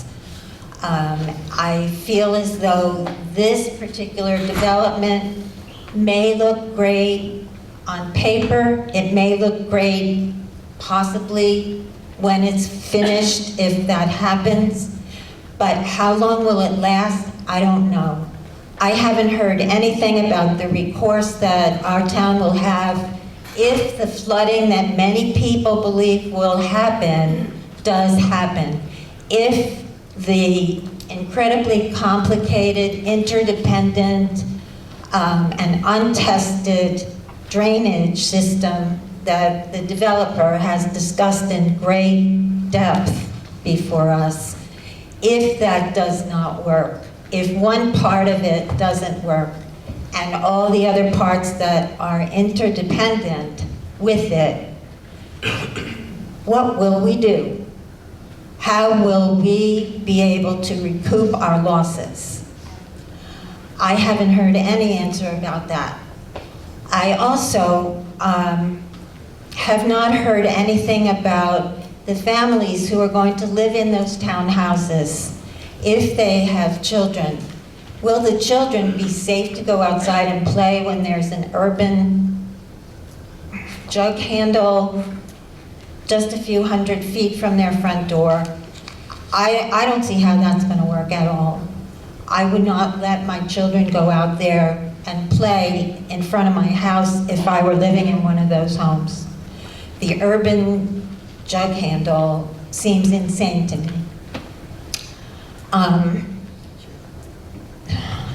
As far as the children who will be crossing Deal Road from Coldfield to go over to the shops, Chick-fil-A and Wawa, to just have something that they want to get while they're at the baseball field.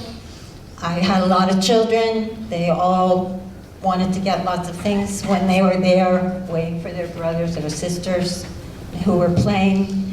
I know that when more places are available, the kids that are at Coldfield will want to cross that road. And I don't believe it's going to be safe for them. I really don't. Particularly, even if by some stretch of the imagination, the plan will be safe once the place is constructed. What about during the construction period? I cannot imagine what a mess that's going to be and how dangerous and how impossible it will be to get through there. I live close to Deal Road. It's the only way that I can get out of my development by Roller Road to Deal Road, and even now, I have to wait sometimes. Nothing is moving all the way to Route 35 from 18.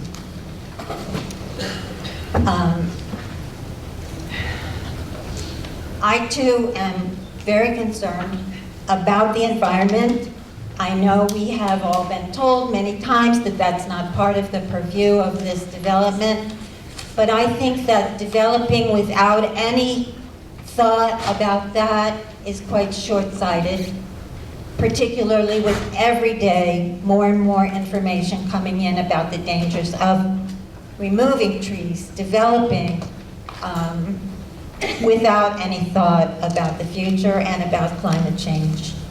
And since we are so close to the ocean affects us, and that has been greatly affected already. Our water bodies, the creeks and brooks, and the lake, Deal Lake, all go toward the ocean.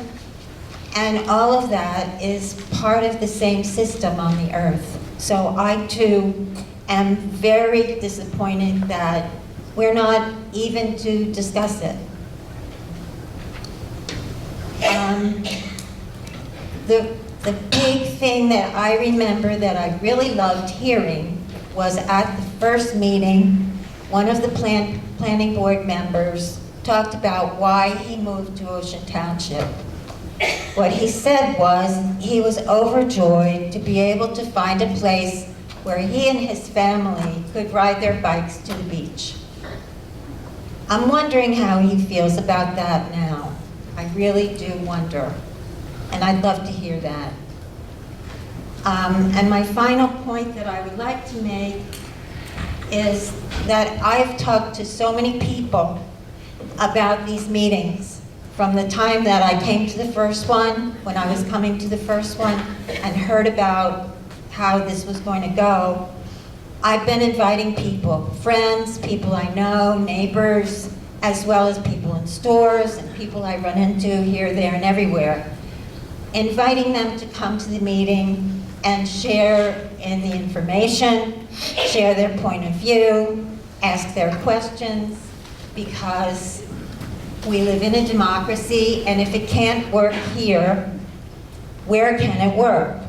In this big country? But I was told by so many people, I would say conservatively 4 out of 5 people, 4 out of 5, that they weren't going to come because they knew it was going to go through anyway, that there was nothing we could do about it. And that was so disappointing to me and so upsetting. And I hope it's not true.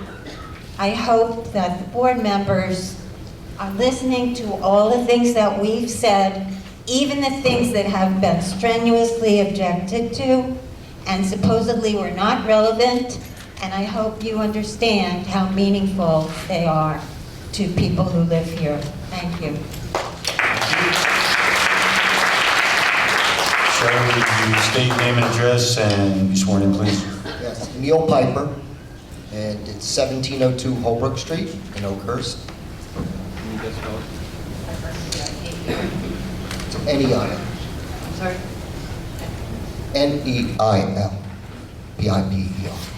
Sir, do you promise to tell the truth, the whole truth, and nothing else? Yes, I do. Thank you. First off, just as a board member, not related to the town, but additionally, they say when you join, it's a thankless job. So I do want to say thank you, and I do understand that the complexities of this issue and the responsibility that you have in something like this. And I guess, you can, for whatever side or scenario, you can make various points. So I just thought, very briefly, I would share an experience.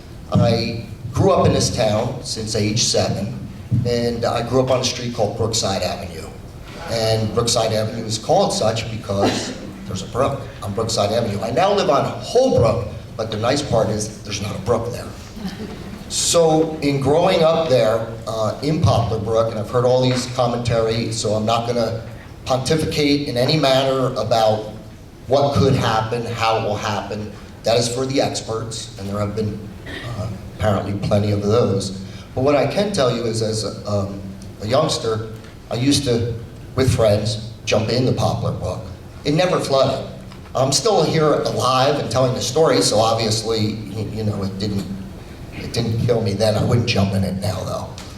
That being said, long before Storm Sandy, so I lived on the north side, or the opposite side of the brook when I grew up.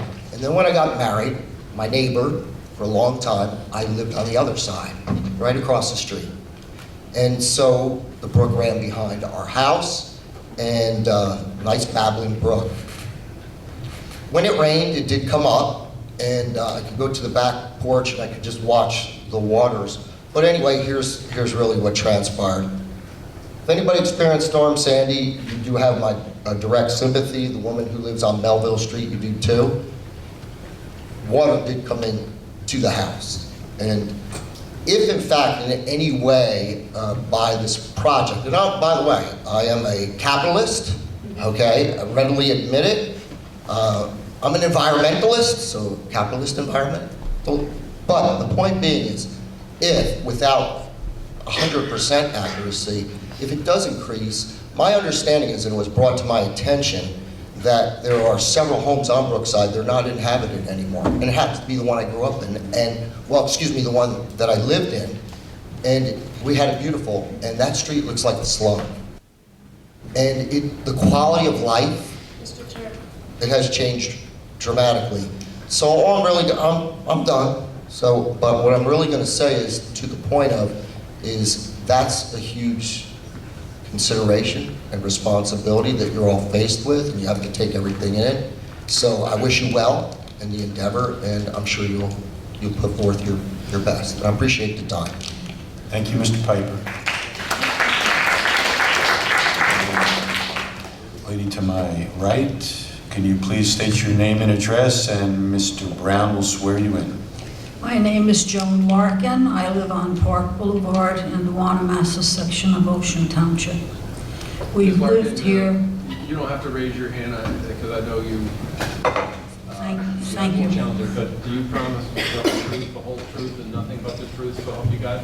I do. Thank you very much. We lived here over 50 years.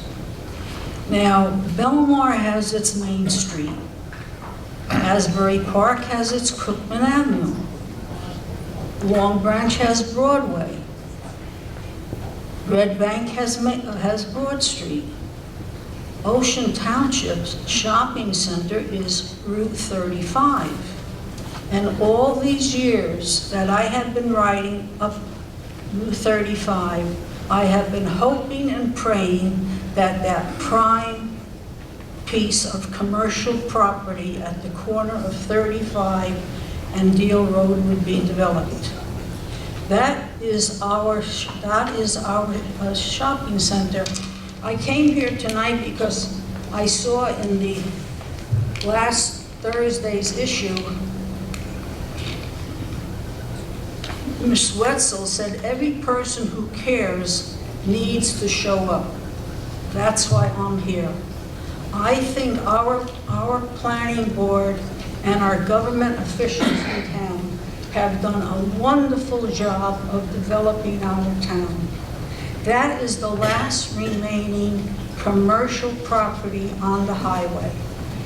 I saw a picture of the rendition on Thursday, October 3rd, Asbury Park Press, and I said, that would fit in beautifully. And when it mentioned a Marriott hotel, I says, that is wonderful. I have 4 children that went through this system here, our public schools.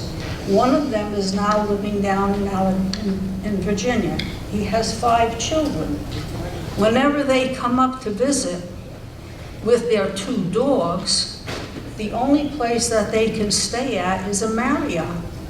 One time they had to go all the way out to Route 33, Route 34 circuit to stay overnight to visit me. As a grandma, I have to brag 2 of those 5 kids are at Annapolis in the Naval Academy. Parents can't brag, but grandparents are entitled. Now, I consider myself part of the silent majority.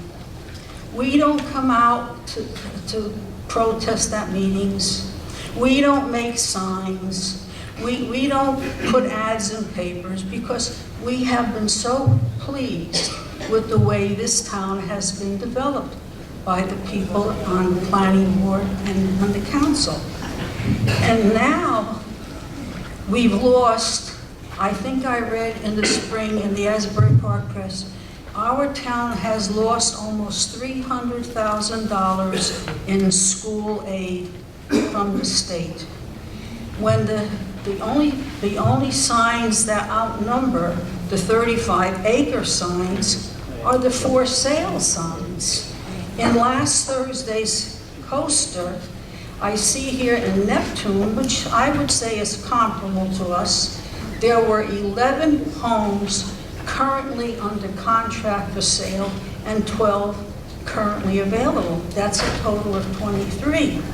But because you can't ride down a couple of blocks without seeing the for sale sign now, they put here there are 43 homes currently under contract of sale and 166 currently available. This past tax bill, as I said, I've lived here over 50 years, was the highest increase that we ever had. And that's what I think prompted all these houses that are up for sale. If you would be so kind to just let me read one paragraph from, I saved this because this letter to the editor in the Asbury Park Press put in words exactly what I would say.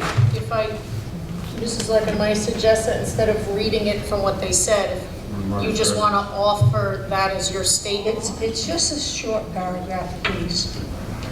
And as I said, it says, it encapsulates everything that I would say. This property on the highway was zoned for commercial use from day one. That's what municipal planning is all about. Commercial property in commercial districts brings in income. The fact that commercial property attracts traffic, which seems to be mentioned over here, attracts traffic cannot be considered a cause for denial according to the courts of New Jersey. And calling the property a historical farm refers to a time that is past. We are no longer a rural community, and we have to look to the future and plan for the best use of all the property in town so that families can afford their taxes and we are able to maintain a quality of life. This application could bring in a tax income of over $2 million. Not a bad rateable for the future. With 325 acres between Whale Pond Road, Deal Road, and Route 35, we will have 32 acres of income and 293 acres of open space for residents to enjoy. So I agree with what Mr. Edel said, and I would urge all of you to approve this application. Ms. Larkin, could you do one favor for me? Would you, if you don't have any problem, give copies of the documents that you referred to, especially what you read from. They'll be marked for identification without being marked for evidence. That was Mr. John Huss. I believe he had been on the committee here in town. No, I appreciate that, Yes. but what we're doing tonight is that we're marking documents that are being referred to. So Amy, if you could meet Yes. Ms. Larkin, Could you have make- them marked. could you make- If you want to take those with you, we'll make sure that. I do. We just, all right, well, Amy, would you make sure that you take a photocopy that. Here's the section I read. Okay, I think Ms. Larkin is finished. Okay. Next person over here, name, address, and swear you in. Joy Silva, Deal Road. Can you make a copy here? Pardon? Here. This is, I thought this was wonderful. Thank you. Thank you. You're welcome. As I said, we've stayed here. Joy Silva, Deal Road. Good job of And thank you. Lady on my left, we're gonna go back and forth. She done? Joy Silva, Deal Road. You promise to tell the truth, the whole truth, and nothing but the truth. You got it. I do. First of all, again, I would like to thank all of you for the many hours you have spent on this project, a grueling summer, grueling spring, and I do thank you very much for all the time and effort you have put into this. I'm pretty much going to read from my heart. Yes, I agree with what a lot of people have said, but I'm just going to tell you what's from my heart quickly, to the point. The property is a beautiful, beautiful piece of land. You can't deny that. With so many strip malls that are vacant on 35, to me, if we could kind of try to at least save some of that land and put some of the other commercial property on the vacant lots. The townhouses, I think, are a wonderful idea. I think it would look beautiful in if we have to keep it part of our development, the townhouses. Buffering went right up to the library, beautiful, but the open space. Try to keep the least amount of traffic coming in and out of Deal Road, Logan Road, 35. We do not need any more fast food chains. Our generation has been growing up on them. We need to stop the fast food restaurant chains and try to get some healthier living. Yes, they say it's chicken, but it's all fast food. It is not good for our children. It is not good for their bodies. As for the Marriott, short-term stay, it's great for the summer. Who is going to be staying there when the summer is over? You might have a Christmas holiday, you might have a Thanksgiving where family does come. For the most part, they're going to want to make some money on that. What's going to start happening? We've had short-term hotels on 35. They bring in short-term staying, people that are transients, that are in between homes. Yes, but do we need that right near our library, our parks that we have children living in? Do we need a Wawa gas station? We have a park. We have Joe Palea Park, which is which is also a deal test site. There is contaminated land in there. I hate to say that. Do we need any more contaminants going in to our park where our children are playing? I've had children grow up here, and I hope my grandchildren are also playing in that park. That is my main concern, is their safety down the line. We all do talk about flooding. Flooding is a big issue. Yes, I was affected myself and another piece of property by Sandy. And as much as the storm drainage, when that ground was saturated, no matter how much you vacuum your basement, if the ground is saturated, that water's still coming up.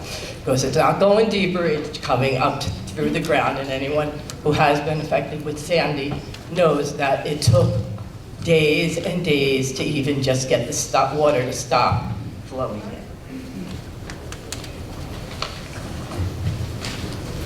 At one point, I had spoken at the meeting about traffic, the trucks. Today's generation of truck drivers are not what they used to be. Companies are training them, not schools. A normal truck driver, and most of you should know this when you're driving, needs 2 lanes to turn. The new generation, most of them need 3. It's going to take them hours to back up into a driveway. The urban jug handle just seems it's going to be a disaster if trucks are turning.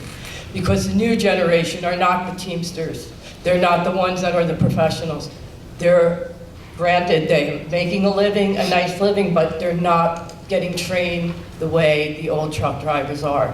And they will need a wider space, and it's going to back up traffic on Beale Road. It's going to back up traffic on 35, trying to make a left-hand and a right-hand turn. The jug handle just seems to be a disaster. There's got to be some other way to get the trucks in and out without affecting our normal everyday traffic. Everyone has spoken about the years that I am with them. Just recently, my daughter dropped her car off at Pep Boys and was walking back to the house. In the middle of Deal Road is a box turtle. She brings it back to the side of the road. What does she see? More box turtles. Box turtles are not an endangered species, no. They are. But they are, no. But they are a species of special concern right now. They are a special concern, which they are and very well could be on the endangered species very soon. But they haven't been, well, the last thing when I talked to the wildlife gaming people, they said they're very concerned about the box turtle. Chair, I have to... It's not a deer, and nobody has spoken about the I'm thing. placing an objection in that even if box turtles were an endangered species, that would fall under the purview of the DEP, and we've agreed to comply with all of the DEP requirements. Well, I would just ask Ms. Silver to focus on the issues that... Well, that's one of my issues, that somebody will look into, or these animals that are living there. Not just the deer. I know, we all know the deer, I was driving here, 3 of them were right on West Park. There is a concern with safety on all parts for the deer. But there are other wildlife in that area, and that's what and as my daughter picked up the poor little turtle, she said it must have been hit or something, because it was literally limping, so I'm putting that 2 cents. It's just heart-wrenching to see such a beautiful piece of land. And as I said, it could just be toned down. The hotel just breaks my heart, because I think that is just a danger to be anywhere near our libraries. With that said, I hope you all take all the facts that you have presented, pros, cons, into consideration when deciding on this project and what is and what is not approved. And I wish you all a very good evening. Thank you. Thank you.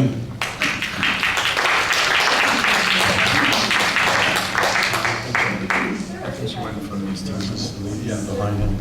There There's a woman behind you, sir, that was, no, the lady that was in the green. You were there a while ago. If you'd like to speak. She has a hard time seeing. Can she sit and talk to me this way? Sure. Okay, thank you. You might have to. I appreciate the special consideration. It's very kind of you. Like all of you at this point in the evening, I need my name and address. I'm sorry. Evelyn Lewis, 2401 Sunset Avenue in Monmouth. And you're holding the microphone with your right hand, that's okay? We can switch. Okay. Everything I say will be the truth, the whole truth, and nothing but the truth. Truth, so help you God. So help me God. Gently. At this point in the evening, I think we're all exhausted. I know I am. Hope I can remember my facts and figures for you. I've been listening to the concerns, and they're valid. They're all valid. They may not be cogent in the way that Ms. Krimko thinks they should be. However, this is where we live. There's responsibilities here on the part of the government to protect our well-being, to protect our safety, to protect our quality of life, to protect our family and property values. All of the things that have been mentioned here tonight call into question whether those things are being done for us, by you. To get back to the initial comments Ms. Krimko made in the beginning of the opening tonight about her company being in compliance with DEP and State Historic Office regulations and requirements, I might say that if indeed, and there are 3 or 4 of them, one regards the permit for freshwater wetland, another one is a mitigation plan for the protection of the historic character and archaeological information in the Eden Woolley Farmstead, and the other location, which is known as the Eden Woolley Farmstead and Native American site. While these may indeed have been put forward by the developer, they have not been approved. Specifically, the wetlands application has been submitted in different forms, I understand, over 50 times, and has not received approval. So my point is, this is a great piece of information that's not in place yet. We don't know if this is going to be approved by the state or not. It's not a done deal at all.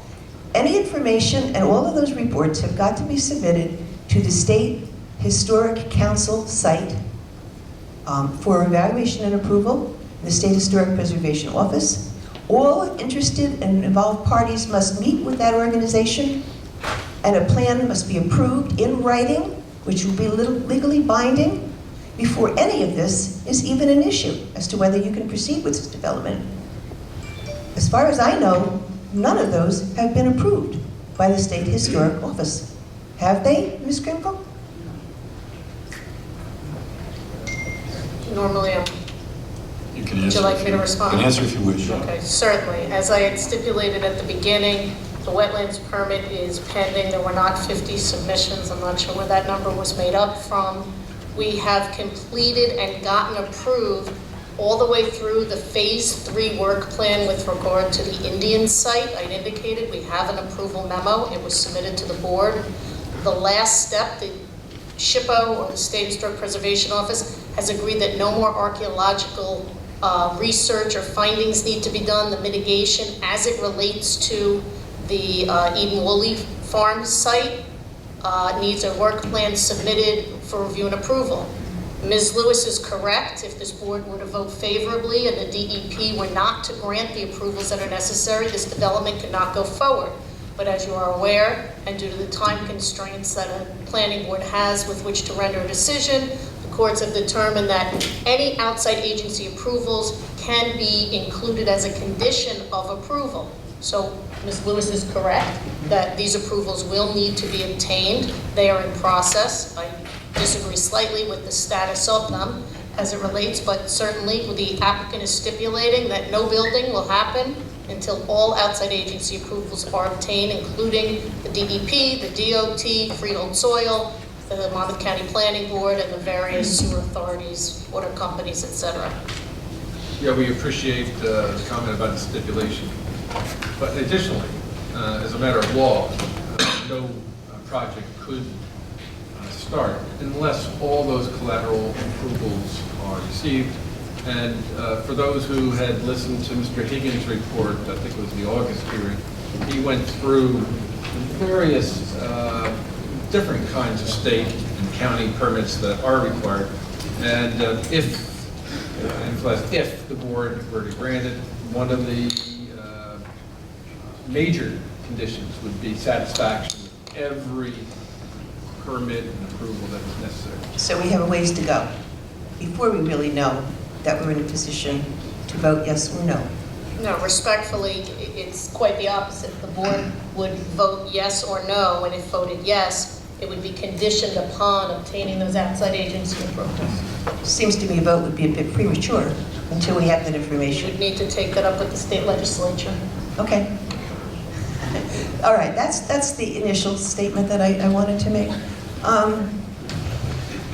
As regards these two historic sites, I wanted to approve of commentary that was offered by Karen and Scott Sharp earlier. I believe I have notes from their testimony in your June 19th planning board meeting.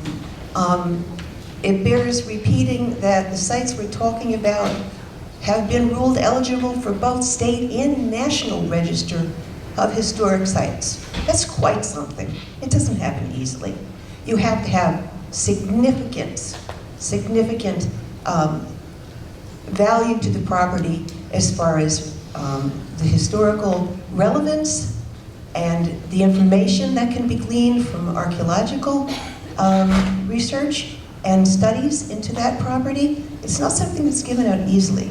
That means that we've got a historic section of town that's part of our legacy. It relates to the very earliest contact.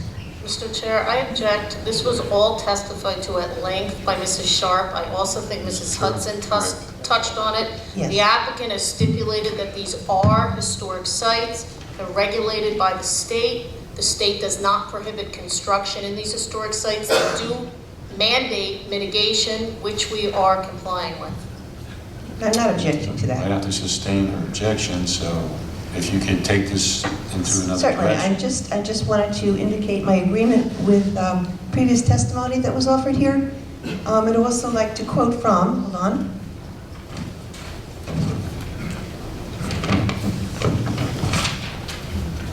It's according to Title VII of the New Jersey Administrative Code. Which provision specifically, Mrs. Lewis? I'm sorry? Which provision specifically? I don't have that information. It simply says, according to Title VII, New Jersey Administrative Code. I can research it further, but I don't have that information for you at this moment. May I read? Short. Certainly. Thank you. I have no objection to you reading from New Jersey Administrative Code, but I'll just put my objection on the record that I don't know whether or not it pertains to the application before you.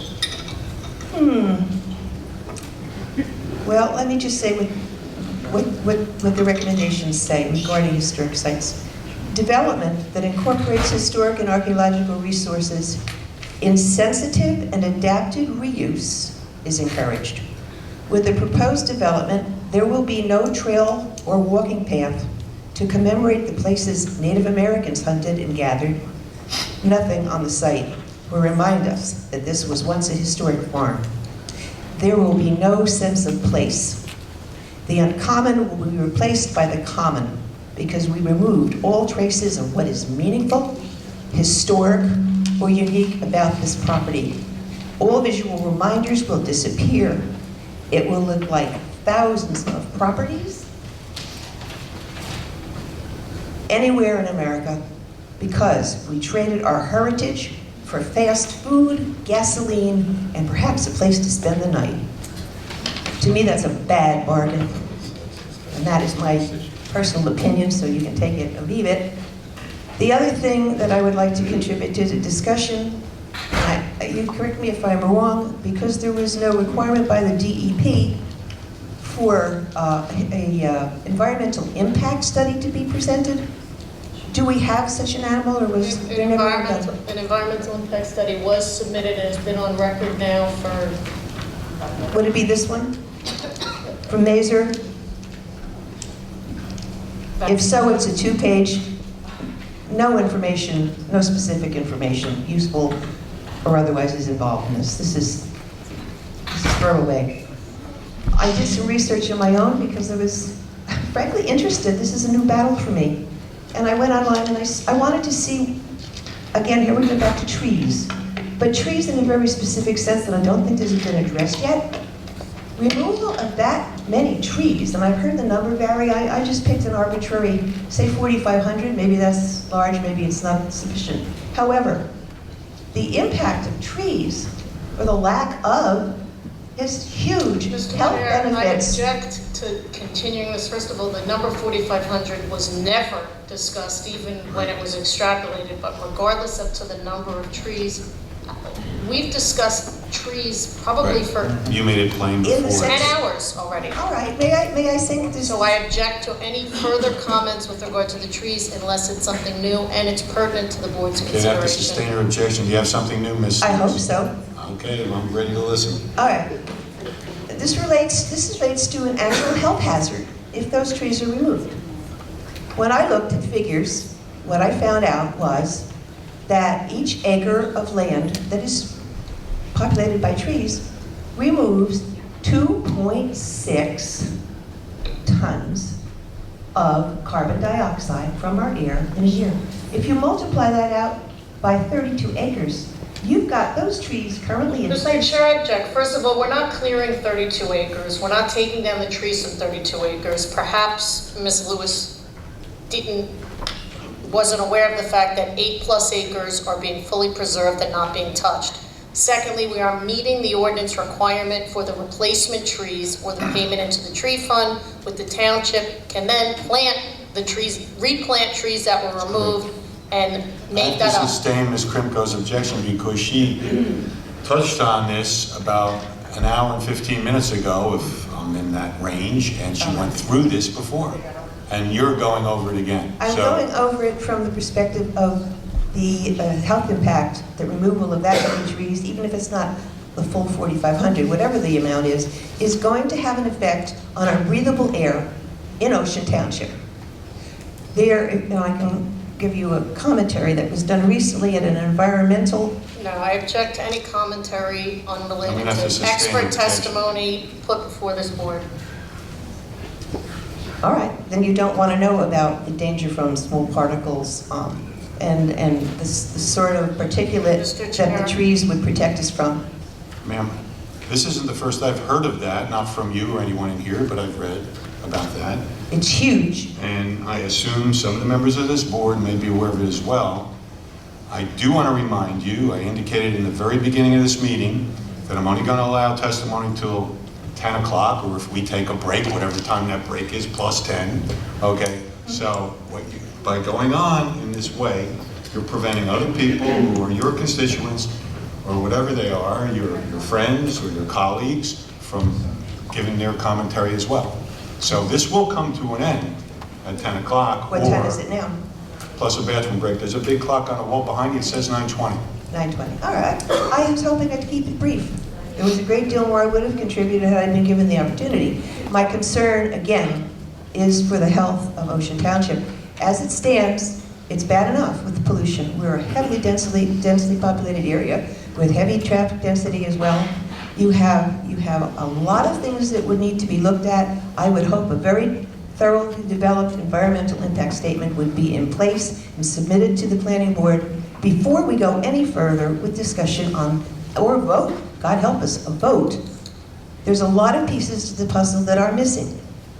I'm hoping that the desire, the love that we should have for our community and the protections that are supposed to be offered to us by the planning board and our government can be put in place and voted on instead of on a development that's a duplication of many other similar opportunities that are up and down, all up and down Route 35.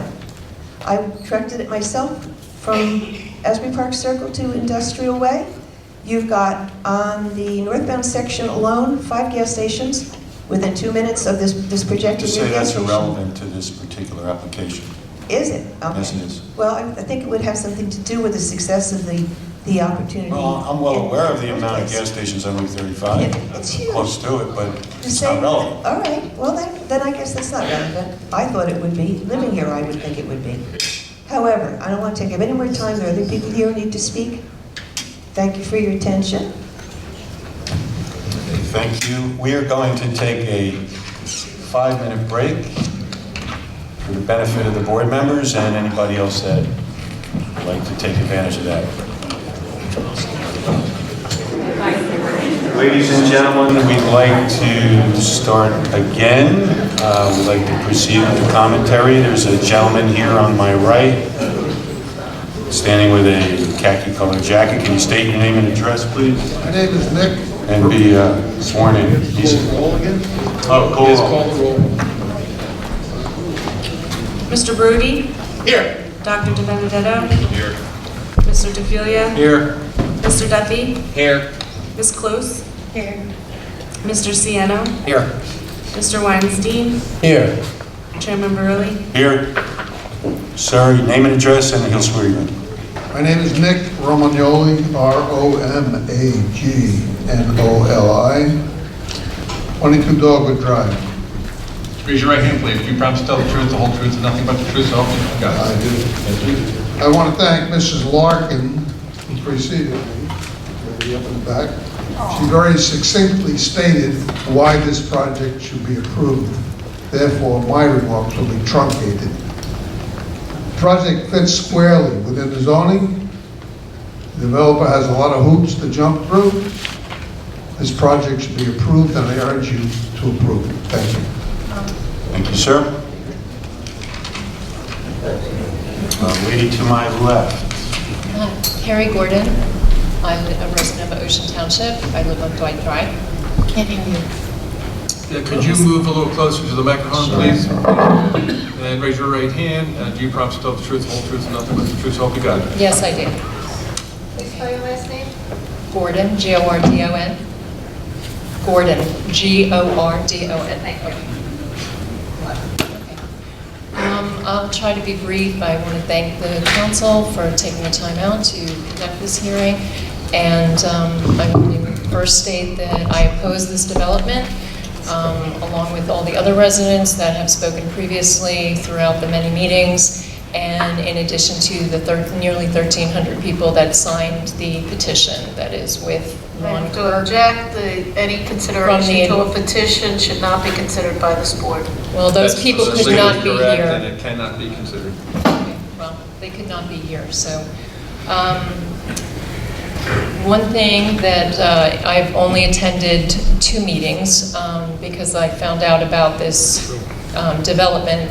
There was a presumption that it was already a done deal, that nothing could be overturned, no decision could be overturned, because there was a lot of signage indicating that the development was already underway.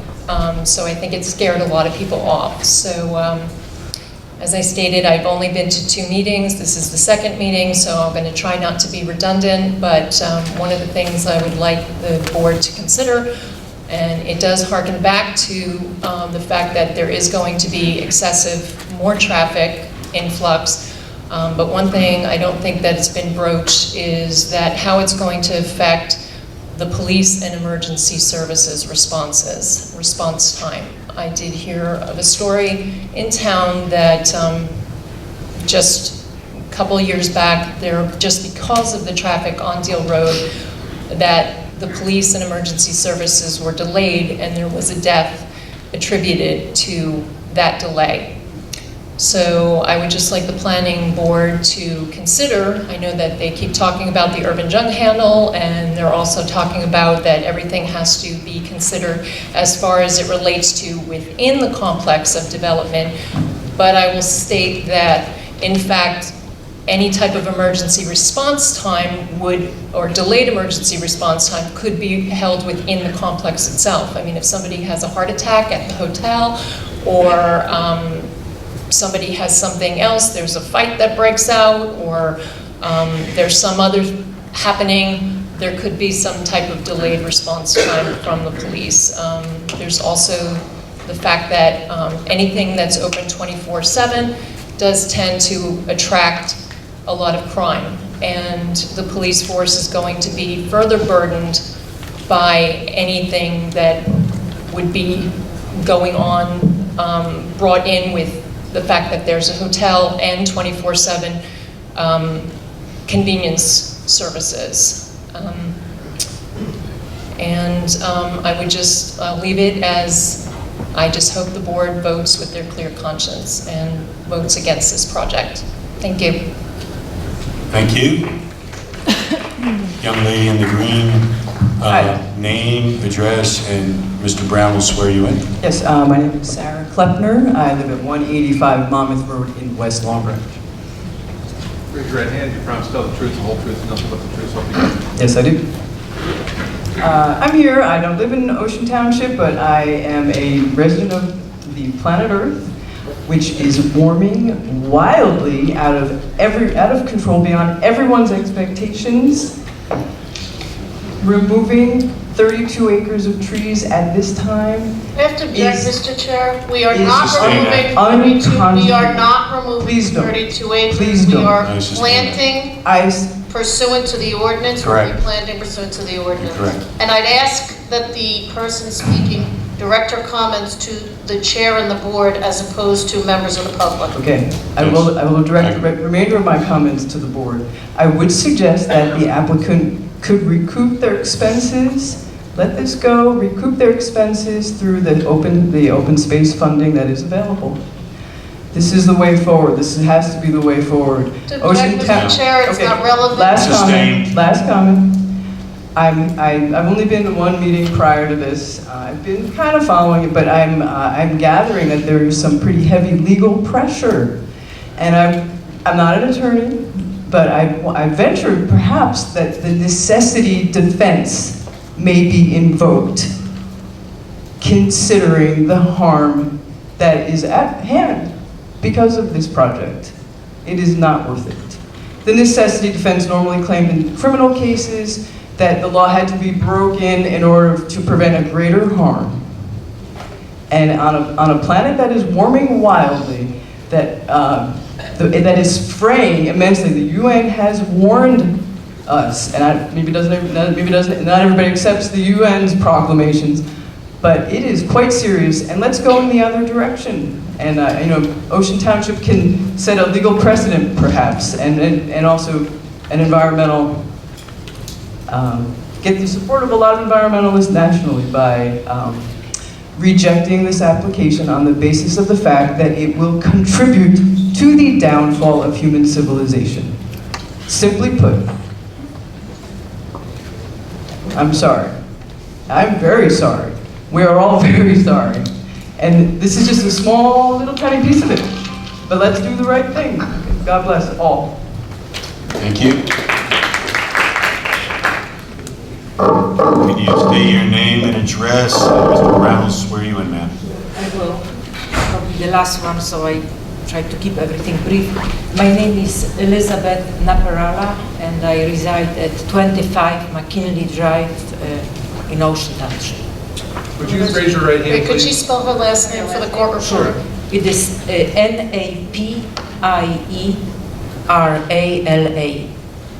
Would you raise your right hand now, please? You promise to tell the truth, the whole truth, and nothing but the truth. I do. All right, thanks for the opportunity to speak, and I would like to make a couple of points. Maybe I start with the first one, which was not brought up that much, at least I haven't heard that. We all enjoy Palaya Park. I myself enjoyed it very often, and it's very safe environment. In the evening, in the morning, during the day, even if there are very few people around.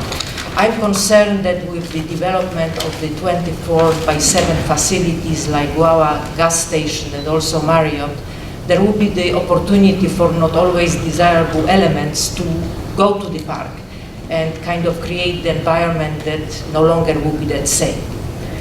My second point that I would like to make, and I know that I'm repeating what a lot of people said before, and I'm sure that members of the board kind of experience that every day as well, is traffic. I specifically live, at Villas of Poplar Brook. It is right off the Deal Road. And, you know, every day leaving home, coming to home, I experience incredible traffic at Deal Road. In fact, you know, sometimes I have to wait 5-7 minutes before I can make a right or left turn. There were several accidents there because of, you know, cars coming in and out. There is 45 miles speed. We're unable to achieve, you know, placement of the lights there. Several times it was brought up to the township, but the lights cannot be placed to enable people in my development and also in development across the street, kind of the safe passage. I cannot imagine how much traffic will be added by all this development that's going to happen, you know, in this proposal that we are discussing here. So, you know, without even any traffic engineers, I know that we all can say that this development is going to clog the West Park Street, you know, 35 and Deal Road in, you know, incredible way. And the closer you live to these areas, the more you are going to feel it. And obviously, you know, I am against the development, and one of the, you know, reasons, not only one, is the fact that I live in close proximity, but I still believe that the pollution and noise created from this development is going to be affecting not only me, but the people living, you know, 5 or 10 or 15 blocks away. You know, this lady before me was saying that she's, you know, passing the, you know, planned development site, and she's praying that she's going to see the gas station, Chick-fil-A and Marriott. And I am passing in my car, you know, this proposed area of development, and I'm praying that I'm going to see these beautiful trees forever. So I really, you know, would like to ask the board to consider here the common good.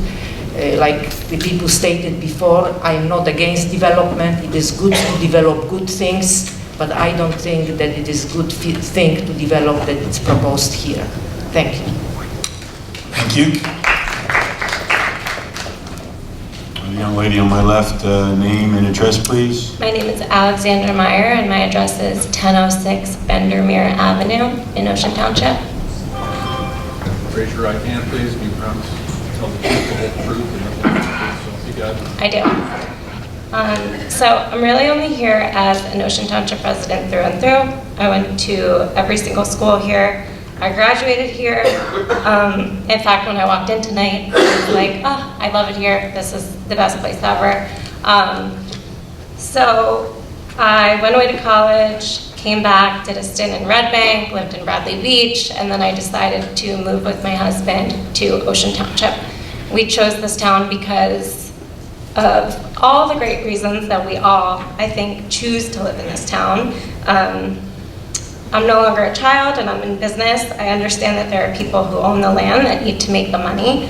But I just want something that is more thoughtful and more realistic for our sweet town.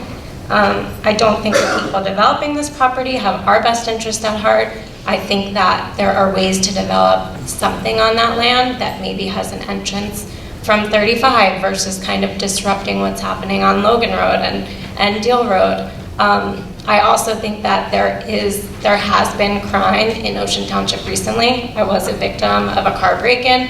I was told by the police officer that I was the 10th one in one morning. So I'm just assuming if a hotel is there or a gas station right by Logan Road, that 10 people who get their cars broken into and are just sleeping at night maybe becomes 20 or 30. I would hope that as the board, who are also Ocean Township residents and obviously love this town as much as I do, that you can consider a concerned community when voting and a possible new future option that wouldn't affect as much as this plan is going to, something that fits in a little bit more with what we define our town to be, and that would be the town of gracious living. Thank you. Thank you. This young lady to my right, could you please give your name and address? Mr. Brown will swear you in. Thank you, you just made my day. My name is Cheryl Miller, and I live at 41 Ranch Road in Oakhurst. You promise to tell the truth, the whole truth, and nothing but the truth? Yes, I do. I believe, am I actually the last one? I've attended several of these meetings, and my husband and I, and unfortunately my husband couldn't be here tonight. Excuse me, ma'am? Yes. Just want to inform you, you're not the last one. Oh, I'm not? So, We have like 15 minutes, maybe 20 minutes to go if I give an extra 5. Okay, no problem. First, I wanted to say that I am totally against this development, this overdevelopment, and I agree with everyone here tonight and everyone who has spoken at past meetings against this project. And I wanted to clear up something. I believe it was at the August meeting, 2 women got up separately, and they talked about the beautiful wooded area, and they said, oh, there's crime there, there's been crime there, that's why we have to develop it. Well, there has been no crime at all in that wooded area. I just wanted to bring that out. And I talked to the police department today, Lieutenant Segarra, and he confirmed that for me, and we were like, you know, what are they talking about? So I just wanted to clarify that for the members here of the board. I'd like to just take a few minutes to just make a personal plea. Would that be allowed? Feel free. Thank you.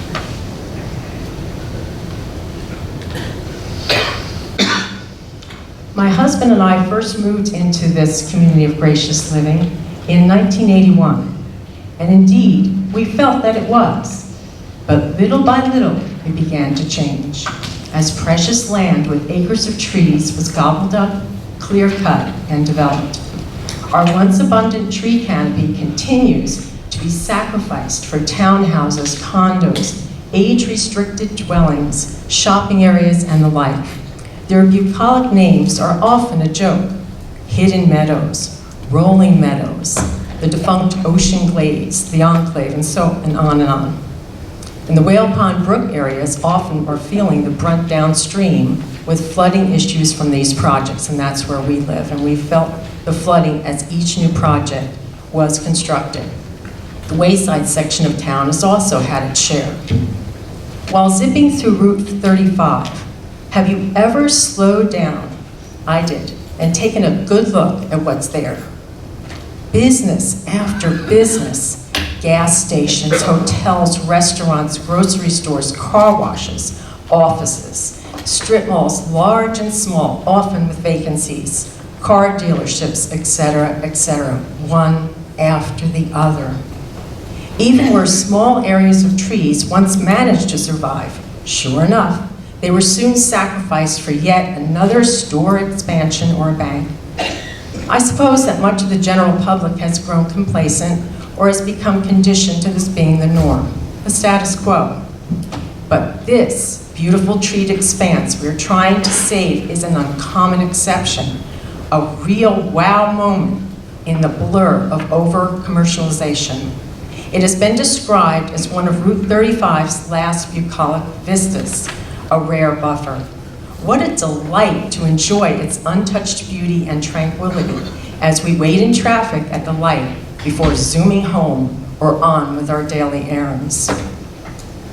I shudder to imagine those majestic trees being destroyed, one after the other. What a nightmare, too, for the unsuspecting wildlife who live among them. If you think our town has a deer problem now, just wait until they dash out into the highway and Deal Road. Many residents that I have talked with about this issue think that this plan is a done deal. These meetings just a formality, and they've lost hope. It seems to me that the planning board is attempting to make the best of a bad situation. But do we really need another convenience store, chain restaurant, fitness center, hotel, or Wawa gas station with the potential for contamination to Poplar Brook and the surrounding land? And by the way, another Wawa is being built nearby in Eatontown, so they're going to get us coming and going, south and north. We need to practice both environmental and social responsibility before it is too late. Please, don't let this happen.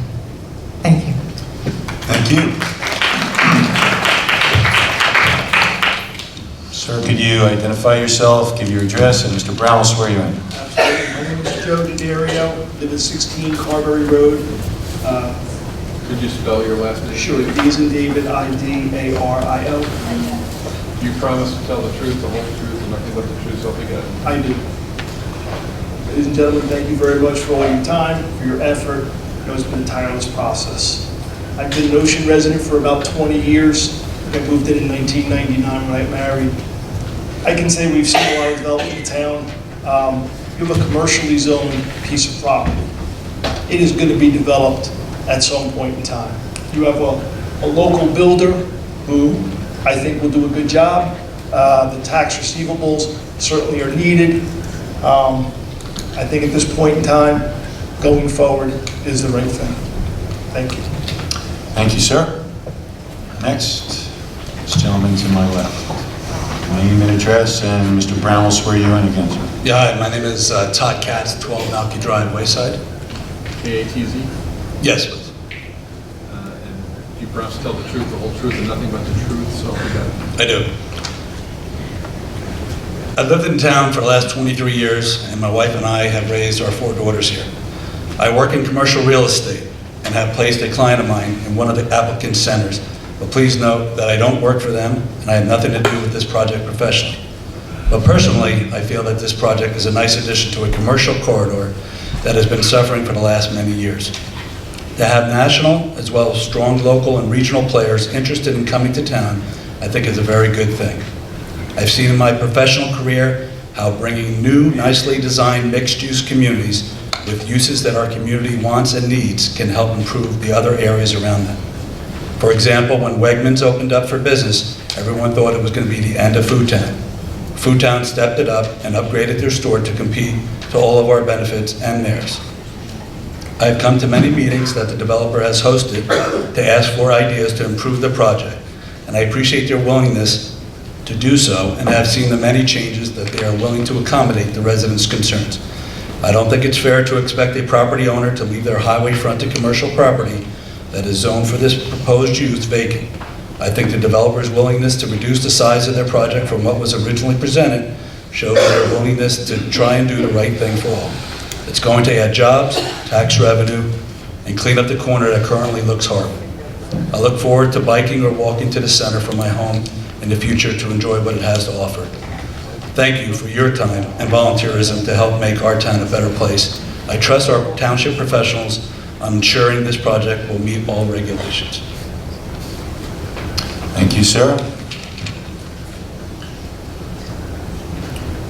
I'm Peter Junkins, 610 Deal Road.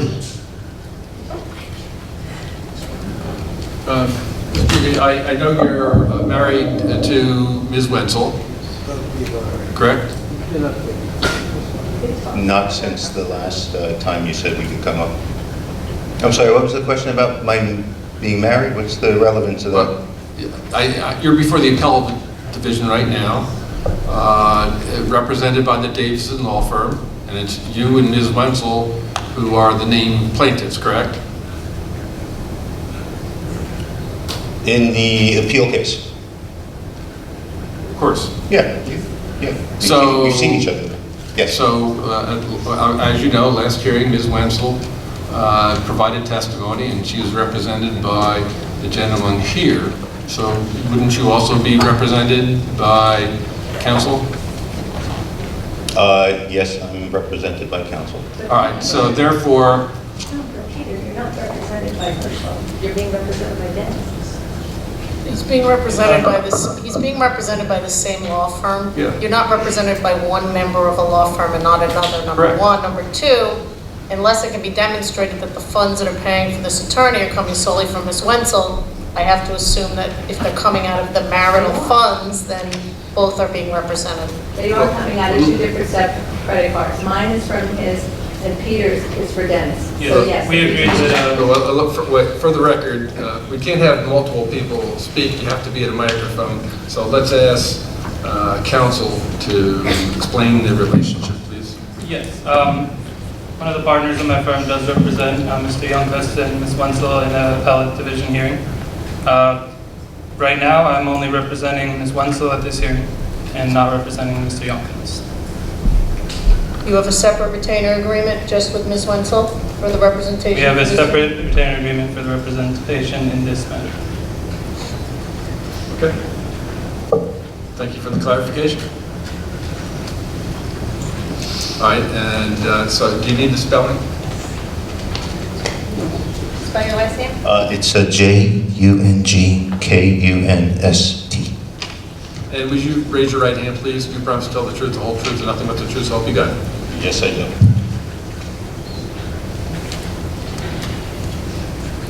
One of the things I wanted to bring up tonight is that there's been a lot of, facts being presented by experts, and there's been comments by the public.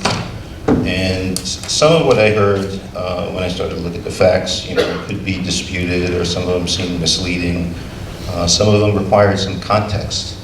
And so I just wanted to thank the board that, when they go over and they listen to all the testimony, and they look at all the evidence and all the facts, that they remember that some of what has been presented, could be disputed. I heard it said again tonight that land was always zoned commercial. The 1991 master plan actually had it zoned industrial office use, and it subsequently was changed. After objection, the master plan does not zone. The master plan is a governing document that discusses the various land uses. So if Mr. Youngquist has evidence of zoning that was in place contrary to commercial, certainly he can submit it, but the master plan is not a zoning document. I'll sustain your objection. Do you have some evidence of previous zoning? The 1991 plan, as you probably know, was the first plan that the township did. Prior to that, the township never had any zoning. There was no zoning there? Well, that's not correct. There's been zoning back to the 70s with the municipal land use law. The master plan is a overarching planning document, but the ordinance is what does the zoning. Okay, well, I haven't seen any evidence of that zoning prior to 1991. But my point was somebody had spoken here, and I just was saying I question that. It also was spoken here that there's some sort of economic benefit to this. I don't think we've heard any testimony from anybody who's an expert, who's an economist. So I also want to dispute, if you look at the net benefit or the net detriment, you might find out there really isn't been any evidence or presented here that this is an economic benefit to the town.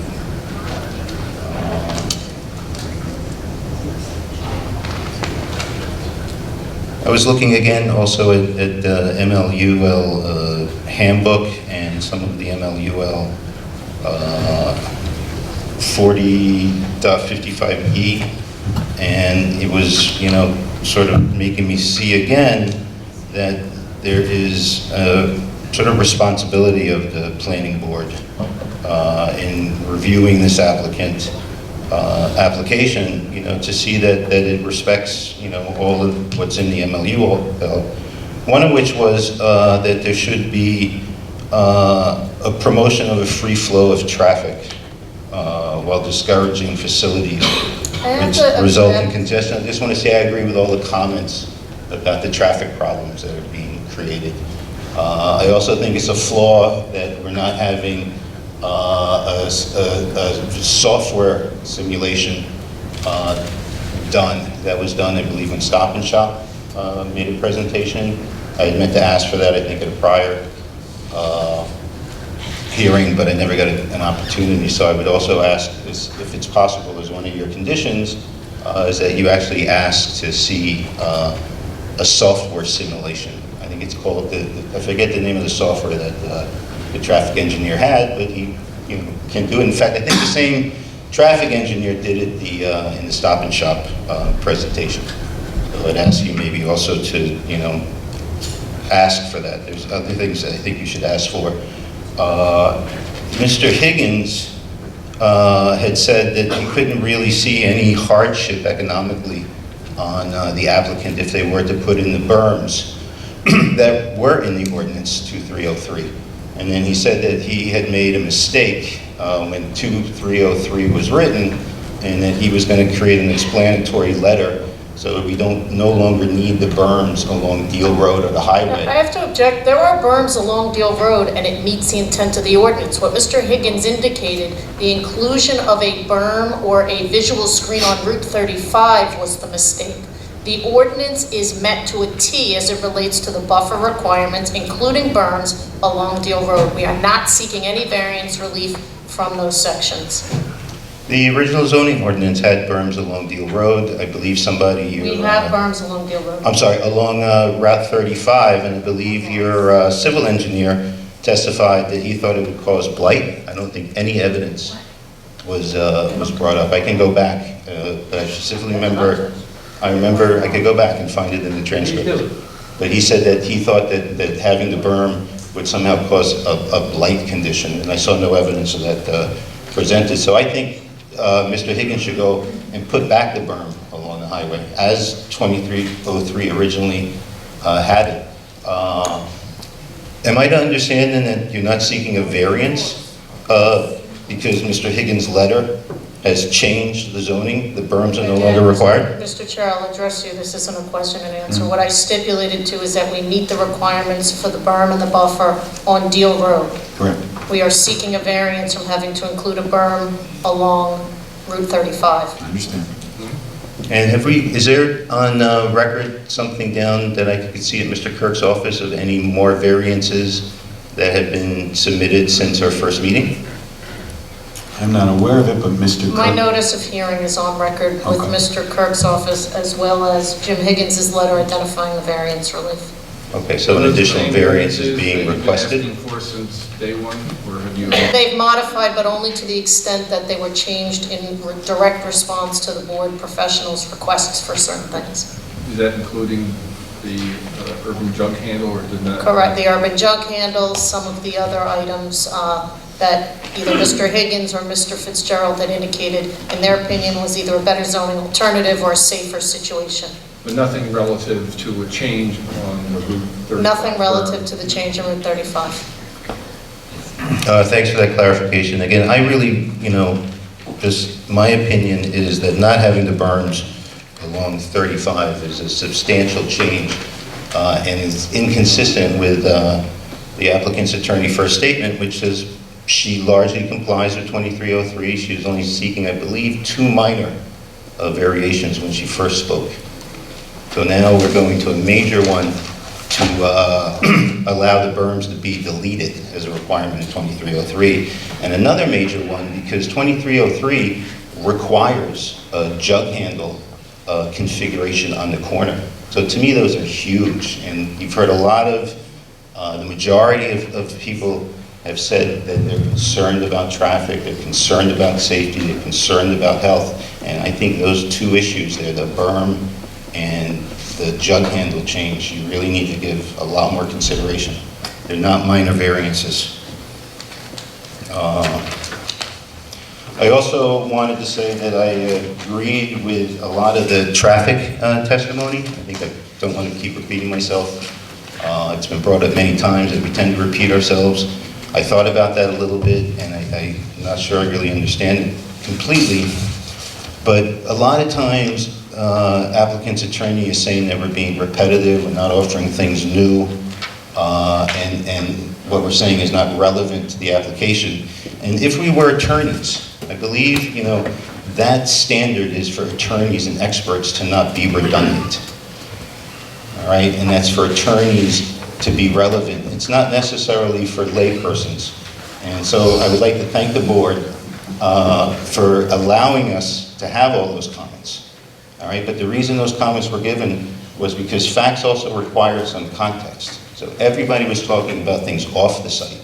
And I think it was a very narrow instruction from the applicant's attorney to the board that there's very little you can do. I have to object, Mr. Chair. The applicant's attorney did not instruct the board. The applicant's attorney was objecting when the people who came up to the microphone were disregarding the chairperson's rules and regulations that were set out at the beginning of the hearing. Again, my point is I find the manner and the pattern of the applicant's attorney to have been intimidating and bullying. And having experienced, and other people experienced, I just ask the board again, thank you very much for allowing us to bring this all up and really give it some consideration. Take your time. Thank you. We have time for one more commentator. The lady with the green scarf, you the chosen one. For the record, she's the only one who's standing up. I do a good job. Hi, Linda Hubble. Now you gotta move forward, please. Linda Hubble, like the telescope, 906 Deal Road. And would you raise your right hand, please? Do you promise to tell the truth, the whole truth, and nothing but the truth? So I help you do, God? yes. Thank you, everyone. I know it's been a long night, a long year. I've been a homeowner on Deal Road for over 29 years. I believe anyone should be able to responsibly build on any property they own. When their choices impact my quality of life, I have to speak out. With the increased changes in traffic over the years, will construction vehicles now speed past our home too? Deal Road has a 4-ton weight limit on trucks. Who is going to enforce that between Route 18 and Route 35 traveling on Deal Road, that during and after construction, heavy fuel and delivery trucks will not be traveling? With all the resources and talent at their disposal, this developer decided to create this cookie-cutter, boring eyesore at the expense of more daily traffic backed up in front of our home and lowering our property value. A realtor advised us to sell and move before this is built if this is passed. That is distressing. An innovative developer would work around the larger trees and scale the project down, not just strip the area for their personal monetary benefit. With all due respect, Mr. Higgins stated in the June 17th meeting that he would go to the site, do his own evaluation, initial report of his own as an oversight of Mr. Panic's report. But in the August 1st, 2019 meeting, said he decided not to bother as Mr. Panic's report was so detailed. Whether you valued his opinion or not, the citizens who are concerned deserved that extra step, especially as the public was prohibited to bring their own expert on the property. I just wanted to voice my concerns and objections. Please consider everyone as you make your decisions, not just the entitled. We've been paying our taxes, keeping our home and property maintained, and hoping their value would increase yearly. Common sense shows that this area cannot support more traffic and congestion, not to mention the destruction of so much natural habitat. It takes courage to do the right thing. Please be courageous and vote this development down. Thank you. Thank you. Okay, at this point in the commentary period, I would like to ask if there's anybody else that would like to speak or have a comment regarding this particular application about a subject matter that hasn't been brought up previously, or you could say you agree with whoever. Will you please stand up? Anybody? Point of correction. So, okay. I know I'm not asking you to speak, I'm just asking you to stand up. No offense. So, 2 people, correct? The lady in the... Mr. has spoken. I have spoken before. Oh, okay. Okay. But Okay, if so you- the- if you go through everybody, So the one lady... No, sorry. People who haven't spoken. And we're not letting anybody speak again, so this young lady here, okay. So I just have a question for you, because we're going to end the commentary now. But would you be affirmative or negative towards this particular application? I would actually be in the middle. Pardon me? I'm in the middle. You're in the middle. Well. What are you doing? Anyway. Yeah, I would like for everything. I think that there should be some development. You'll be the last person to swear. Would you give us your name, ma'am? My name's Judy Almack Ross. Can you get closer to the microphone? Get you closer to the microphone? The court reporter. Judy Almack Ross, 120 Hull Avenue, Oakhurst, New Jersey. Okay. And would you raise your right hand? And like I said, I'm kind of for everything. Okay, but he's got to swear in. Would you raise your right hand, please? Do you promise to tell the truth, the whole truth, and nothing but the truth, so help you God? Yes. Great. So, yes, I'd love to see if there has to be some development on that corner, fine. But I don't think it has to be quite as extravagant as it's been planned. I mean, you have tremendous impact on Poplar Brook, which has flooded out my grandparents who lived in Poplar Village many years ago, and is still continuing to flood out. and floods all the way through Deal, through multi-million-dollar homes. I mean, that's one thing that you have to consider with this tremendous unit that you're putting there. Okay, put a Wawa there. Put a Chick-fil-A there.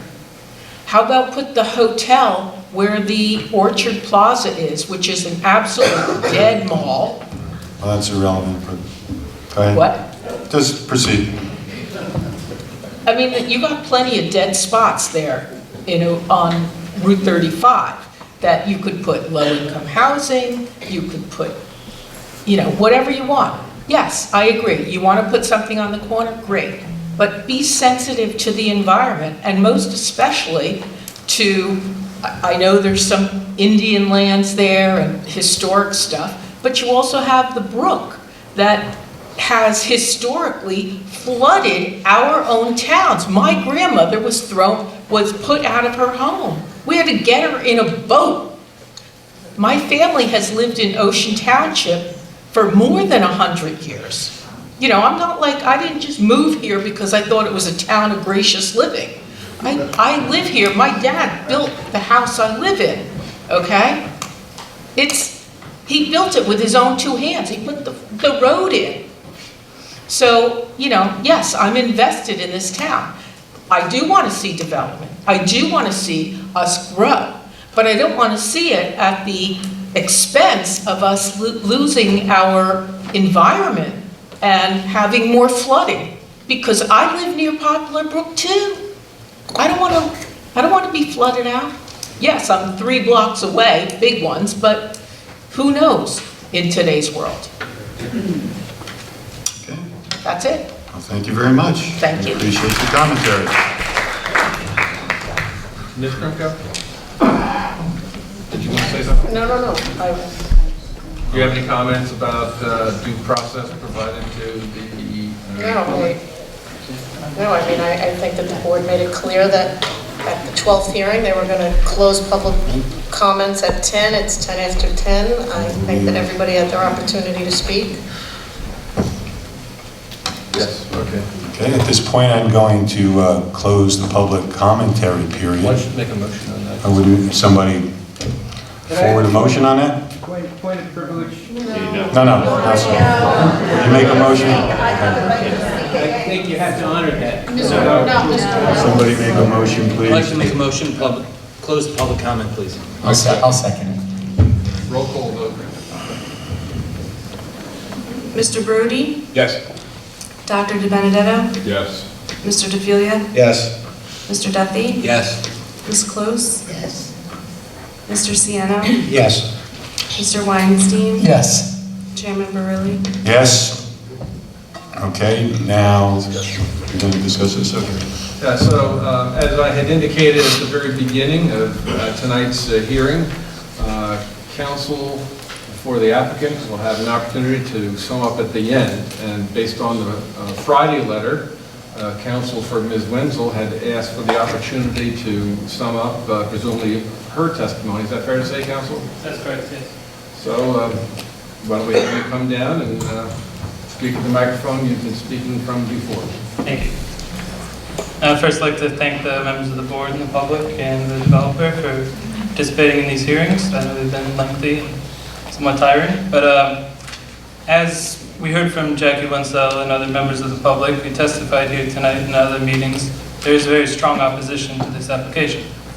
And the opposition is based on a failure of the developer to convince the public the development will not have the deleterious effects on the community. In particular, my client objects to the negative impacts on the traffic safety in the area, the environmental state of the woodland, continued removal of open space and forested areas throughout Ocean Township, and the historic legacy of the native peoples and early farmers in the area that are being ignored. Moreover, it is our position that the board is rushing to approve this application in an improper manner. Despite the fact that there is ongoing litigation concerning the validity of the underlying zoning in the area, the developer has decided to pursue this application before the board, and the board has decided to hear it. The rush to hear this application has only left room for errors and mistakes that have been made and have negatively impacted the application as a whole.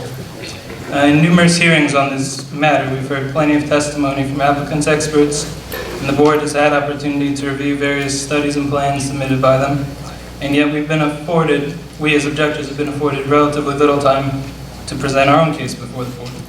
Compounding this issue, we've heard objection after objection from applicants' counsel with little control from the board, which in effect limited the objector's opportunity to present its case during the time allotted to them. Along these same lines, there are certain decisions made by the board at the applicant's suggestion that severely limited or cut short presentations carefully crafted by members of the public. We understand these errors were not made in malice and in an attempt to comply with procedure, but we view this as an attempt to rush through a project that is being built on unsound foundations. We ask the board to reconsider to review the application at this stage.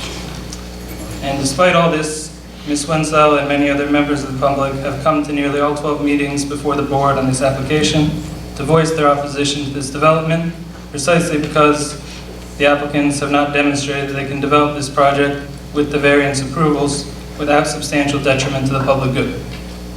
It is not that Ms. Wenzel and other members of the public are anti-development or anti-business, but they voice their objections because they want to see development progressing in a responsible way that will not negatively impact their lives as neighboring property owners or the lives of the next generation. We ask the board to view these objections, this development, in light of the points made above, and this application be denied at this time. Thank you, Mr. Rose. Thank you. Ms. Krimko.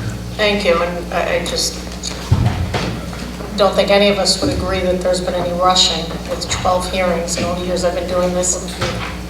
In all the years I've been doing this, I've never known another application to take 12 hearings to get to a final outcome. So the applicant, whose principals are lifelong residents of Ocean Township and live a few miles from the site, have been working with the township relative to this property for more than 4 years.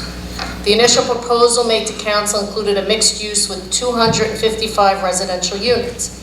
After a multitude of meetings with township officials and several public meetings hosted voluntarily by the applicant, which resulted in dozens of redrafts of the plan that basically drastically reduced the scope of the project, the council, upon the planning board's finding of consistency with the master plan, finally rezoned the subject property to the current C7 zoning.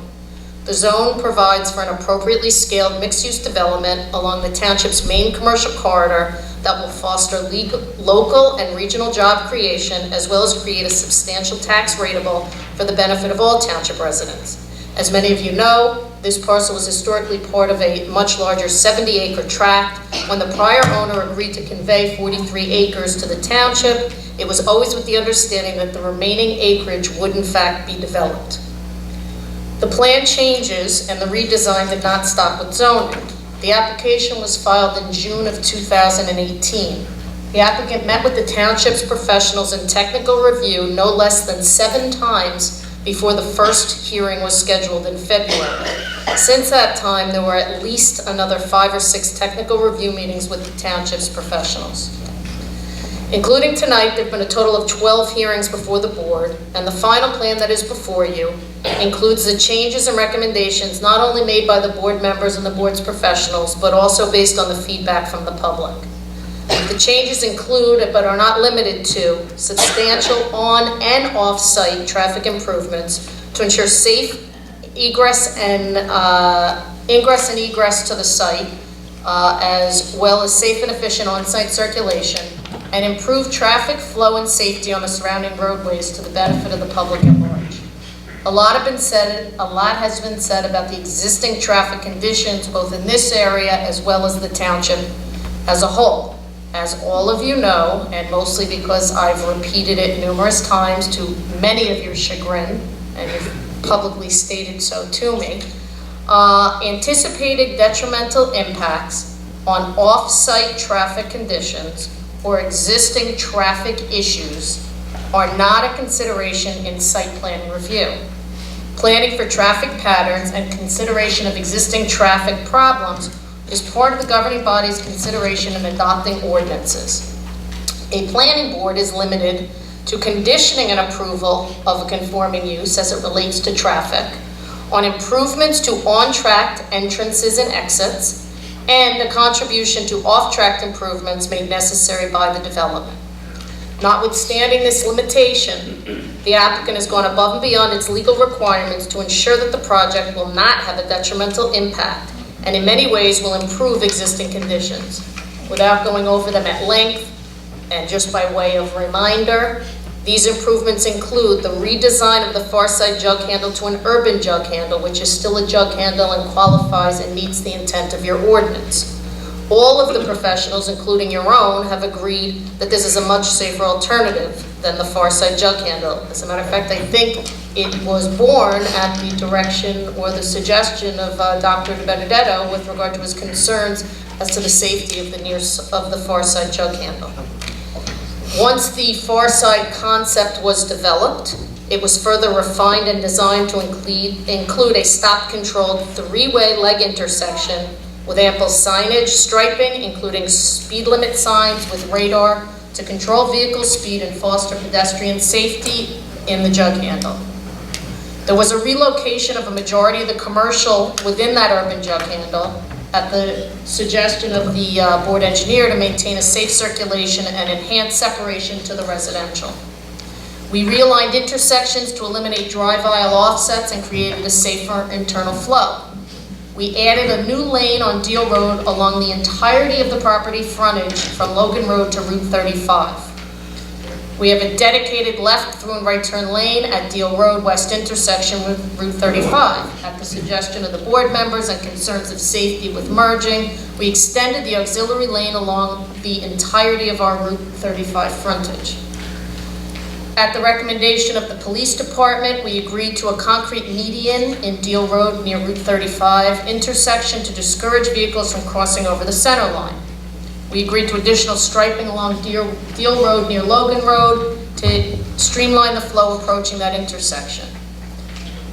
One of the big improvements that was in from the beginning is the elimination of the left turn from the Route 35 north off-ramp onto Deal Road, and we have agreed to enforce that by a concrete island. And then finally, at the recommendation of the board, we enhanced the Route 35 bus stop to provide a full pull-off so the bus was completely out of the lanes of traffic.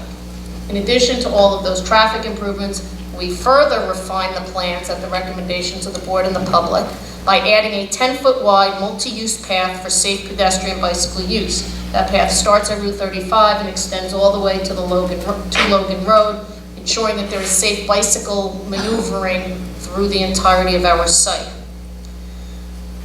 The recommendation of, I think it was the board engineer, the planner, we changed the design of the retaining walls along the Route 35 frontage within the basin areas to provide a more aesthetically pleasing planted gabion wall in lieu of the segmented block. We added an electric car charging station within the project. We shifted the residential to the west to provide more significant buffer to the library. There was a lot of talk about potential flooding. Not only is our application and our stormwater management being reviewed by your township engineer, as you heard from the testimony, it's also being thoroughly reviewed by the New Jersey Department of Environmental Protection.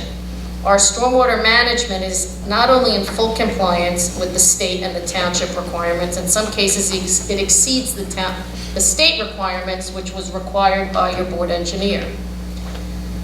We eliminated all surface infiltration basins to avoid an ongoing township issue with failure of such basins. We removed initially what we had, an LED sign for the convenience gas on Deal Road. We relocated the project sign on Route 35 to the north side of the entrance drive in response to your professional's request. We also removed any waiver for sod and irrigation. At the request of your planner and the public, and through the testimony of our licensed tree expert, we agreed to include more native tree and shrub species. We also agreed to additional buffering, screening, and landscaping where appropriate, and we agreed to additional planting of 100 qualifying trees on site, even though we are entitled by the ordinance to just pay in lieu. We have committed, and because we really have no choice, to be in full compliance with all of the outside agencies having jurisdiction over this application. That includes the Department of Transportation as well as the Department of Environmental Protection, which encompassed in there is the State Historic Preservation Office, which regulates all of the archaeologically protected areas on the site. Most importantly, as a result of all of the comments from the members of the public with regard to the trees, as well as the feedback from the board members, we have agreed to full compliance with the township site plan requirements for tree removal, and we have no choice but to agree with all of the requirements of the general ordinance with regard to the tree removal permit as it relates to the payment into the tree fund. Since it is a general ordinance, there is no ability to get a waiver or a variance, so we've agreed to comply and not ask the board for any relief from the township's ordinances as it relates to trees. Throughout the 12 hearings, in addition to making and presenting these numerous plan modifications, the applicant presented qualified and importantly uncontroverted expert testimony of a site engineer, professional planner, a licensed architect, a licensed traffic engineer, and a licensed tree expert. Each witness provided the expert testimony in support of the plan and the justification for the variances being sought. Although the public may not like it, and although the public may think that it is too intense, what is being proposed for your consideration is a development that meets the ordinance requirements with regard to the intensity of development and with which respects and protects the environmentally sensitive areas on the site. Now, certain objectors, which notably are a small percentage of the total residents of the community, have perpetuated misrepresentations and outright lies with regard to this development. They've gone door to door and used the internet to broadcast these unsubstantiated falsehoods in an attempt to rile up residents to join their cause. So allow me to finally set the record straight. We are not proposing to clear 32 acres, and most definitely not 32 acres of wetlands. There will be no cutting of trees within the wetland areas. The wetlands will be preserved. There will be no development proposed in the wetlands or its buffers. With the exception of Route 35, which was admittedly included in the ordinance as a mistake, we are meeting all of the buffer requirements, including those along Deal Road and the berm. There, the buffer is required to be 75 feet wide from our eastern property line for a distance of 750 feet.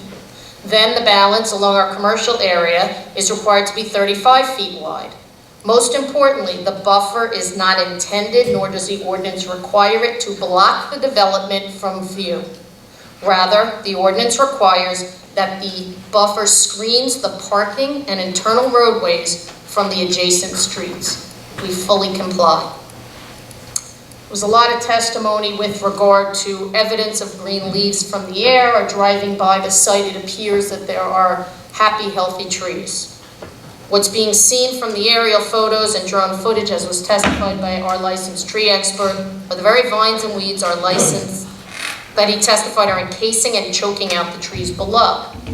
But regardless of what the tree expert testified, the health of the trees is not for consideration.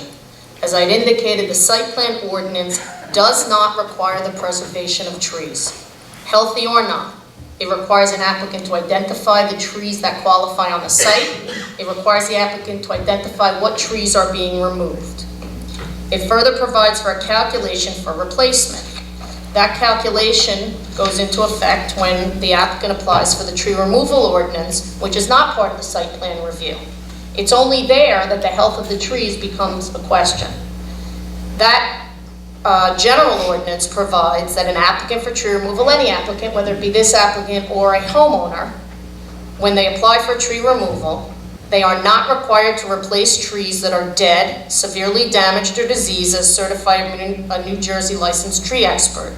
Under that ordinance, the Director of Community Development, or his assignee, and not the board, makes a determination and ultimately issues a tree removal permit.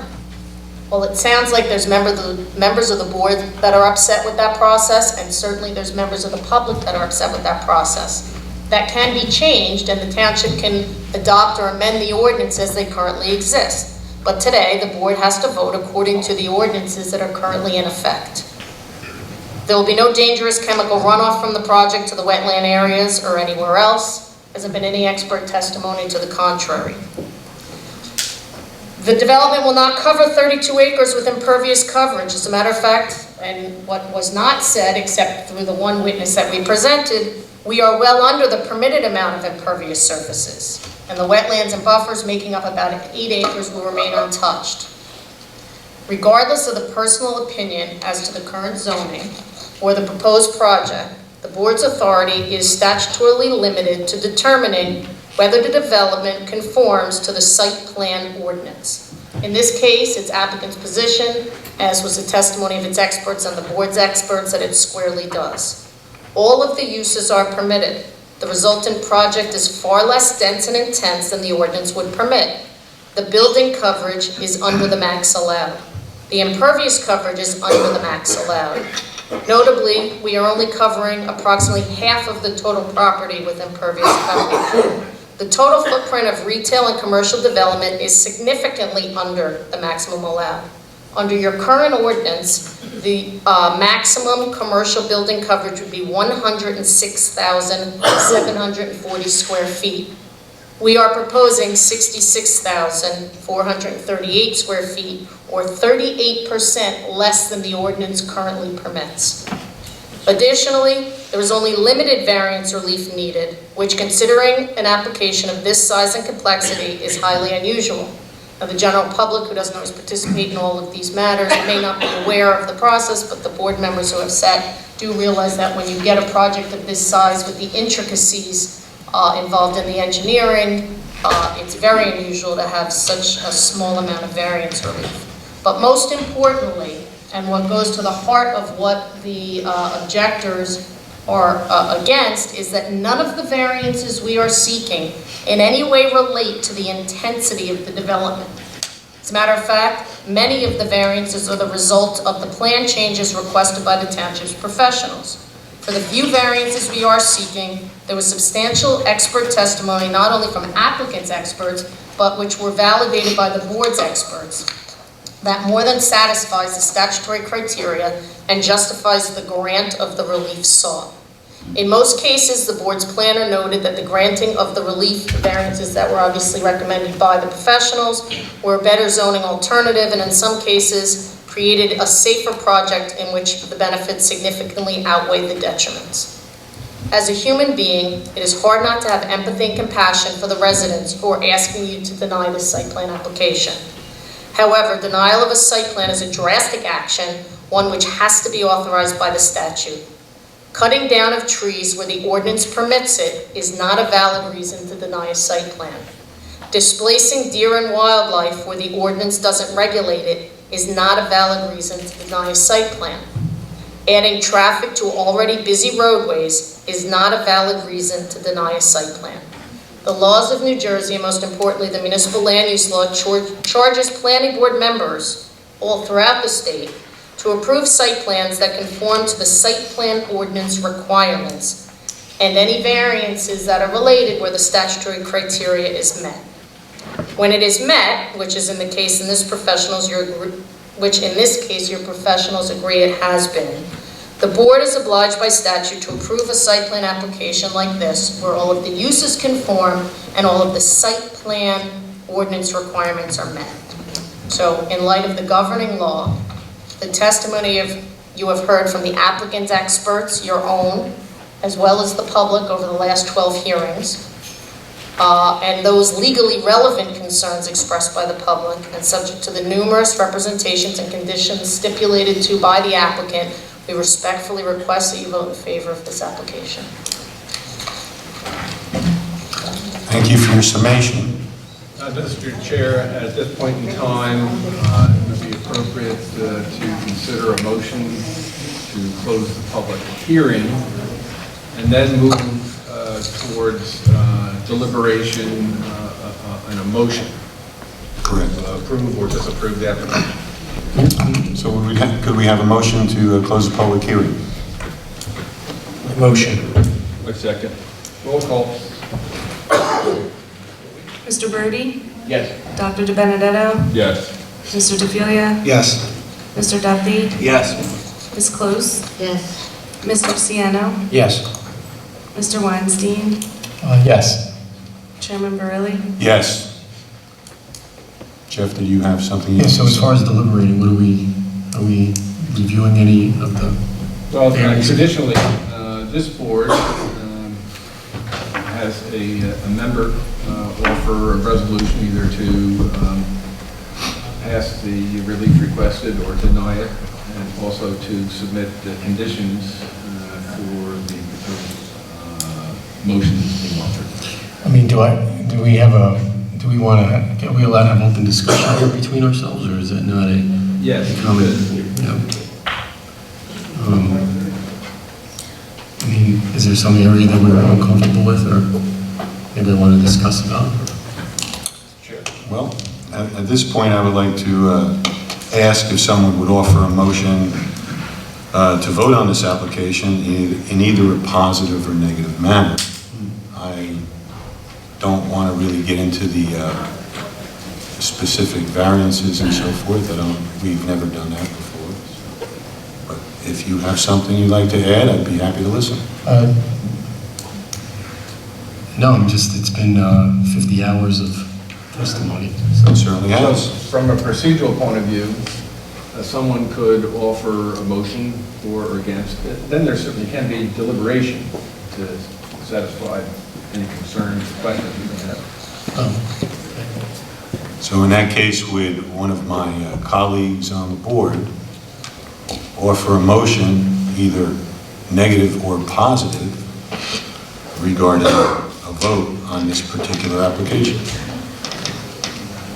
Mr. Chairman, I'll offer a positive resolution on the matter at hand. Would someone second?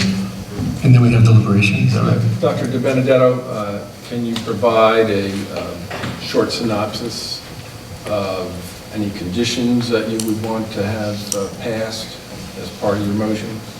Well, I think that we've been deliberating on this application for a long period of time. I think the applicant has met our concerns. We've talked about all the concerns. You are governed by the DEP and the Department of Transportation. You have to get your ducks in a row. I think they have done and met what we want here in our town. All right, with that in mind, let me just amplify a little bit based on the summation by both council and the relevant considerations going back to August, as were testified to by Mr. Higgins, at which time he indicated that if the board were to pass this application, there would have to be voting on certain bulk variances, and that would include the 2-foot change in grade, the number and location of curb cuts, and as we heard at great length, including this evening, the variance for the what's called the required buffer under the ordinance dealing specifically and only along Route 35. The proximity of commercial signage to existing residences. Front yard setback, and that related to the canopy for what has been generically called a fast food restaurant, or more particularly a proposed Chick-fil-A. And curb landscape islands. There were 6 locations and proposed parking areas where the required 10-foot curb islands wasn't provided. There were details as to why. In the August report by Mr. Higgins, there's reference to design waivers, which has been clarified this evening by Ms. Krimko. One was on sod, and I understand that's no longer a design waiver, so dismiss that. There was also a mention of an underground sprinkler system, but that has been dismissed as well. The final 2 design waivers related to what has been talked at great length about. One was the tree location and preservation plan, which Ms. Krimko indicates is not a waiver because she, on behalf of her client, agrees to comply 100%. And in that case, Mr. Kirk's office would be responsible for assuring that the proper calculations are made and the payments would be made in proper fashion. And finally, under design waivers, shade trees along sidewalks and pedestrian pathways. And I believe that's still, there have been lots of testimony about that, and I believe there's still a request for some. Mr. Brown? Yeah. There is one other design waiver Okay. that was brought up at the last hearing by one of the members of the public. Okay. And that's separation of customer and residential traffic is separated from delivery traffic. Oh, okay. And again, I think there's been substantial testimony as to the safety of the traffic on the site, and that's the whole issue here. And with you speaking, Mr. Higgins, is it fair to say that I've synopsized all the bulk variances and design waivers that would have to be considered? That's correct. In order to vote? That's correct. All right, very good. Now, I could amplify all these points, but for purposes of such a substantive application, I thought I should go over them, Dr. Benedetto. And would you include an affirmative vote for allowance of all those variances and design waivers? I would err with our professionals. Again, they're recommending that we go in that direction. And there would also be a condition that the applicant install an additional 100 trees. Yes, certainly, and actually there'd be a lot of conditions, but including compliance with all the collateral approvals through state agencies and the county, so that would be added as well. Before we proceed, we would normally need a second. Yeah, but I was going to say before a second, I wanted to say something. You don't want to second it and then discuss it? Sure. I'll second it. All right. Can I discuss it? Yeah, Yes. second. Yeah, I just wanted to say that we've gone through a lot of iterations here, and I think there was a lot of good, thoughtful discussion. And we all live in this community as well. And whoever's been to any of our hearings knows how much we want to save trees, save the preservation of what we're all about here. And that's why we have sidewalks for bicycles and trying to get 100 extra trees. And so I think we all on this board take it all very seriously and take it very much to heart. So, I think, I appreciate the compromises that the applicant made and all the commentary that people made to kind of think more thoroughly about all the topics that came up. So I am seconding that motion. Any other board members have any comments to make? And then we have a roll call vote in favor as articulated by Dr. Benedetto and as will be more formally specified in the resolution memorialization if it's passed. Mr. Brody? Yes. Dr. De Benedetto? Yes. Mr. DeFilia? Yes. Mr. Duffy? No. Ms. Close? Yes. Mr. Ciano? Yes. Mr. Weinstein? Yes. Chairman Barilli? No. And the final tally, Mr. Chair? 6-2. All right, based on the standard rules dealing with the municipal land use law, for an application like this, a majority of the quorum is required. So as you saw, we had votes tonight by more than a majority.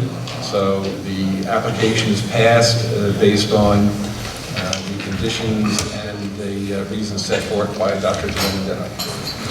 For the record, this will be followed by preparation of what's called a resolution of memorialization, which will summarize and further articulate the grounds, and that will be voted upon, presumably at the next board meeting, which is coming up in a few weeks. When is that, Mr. Burke?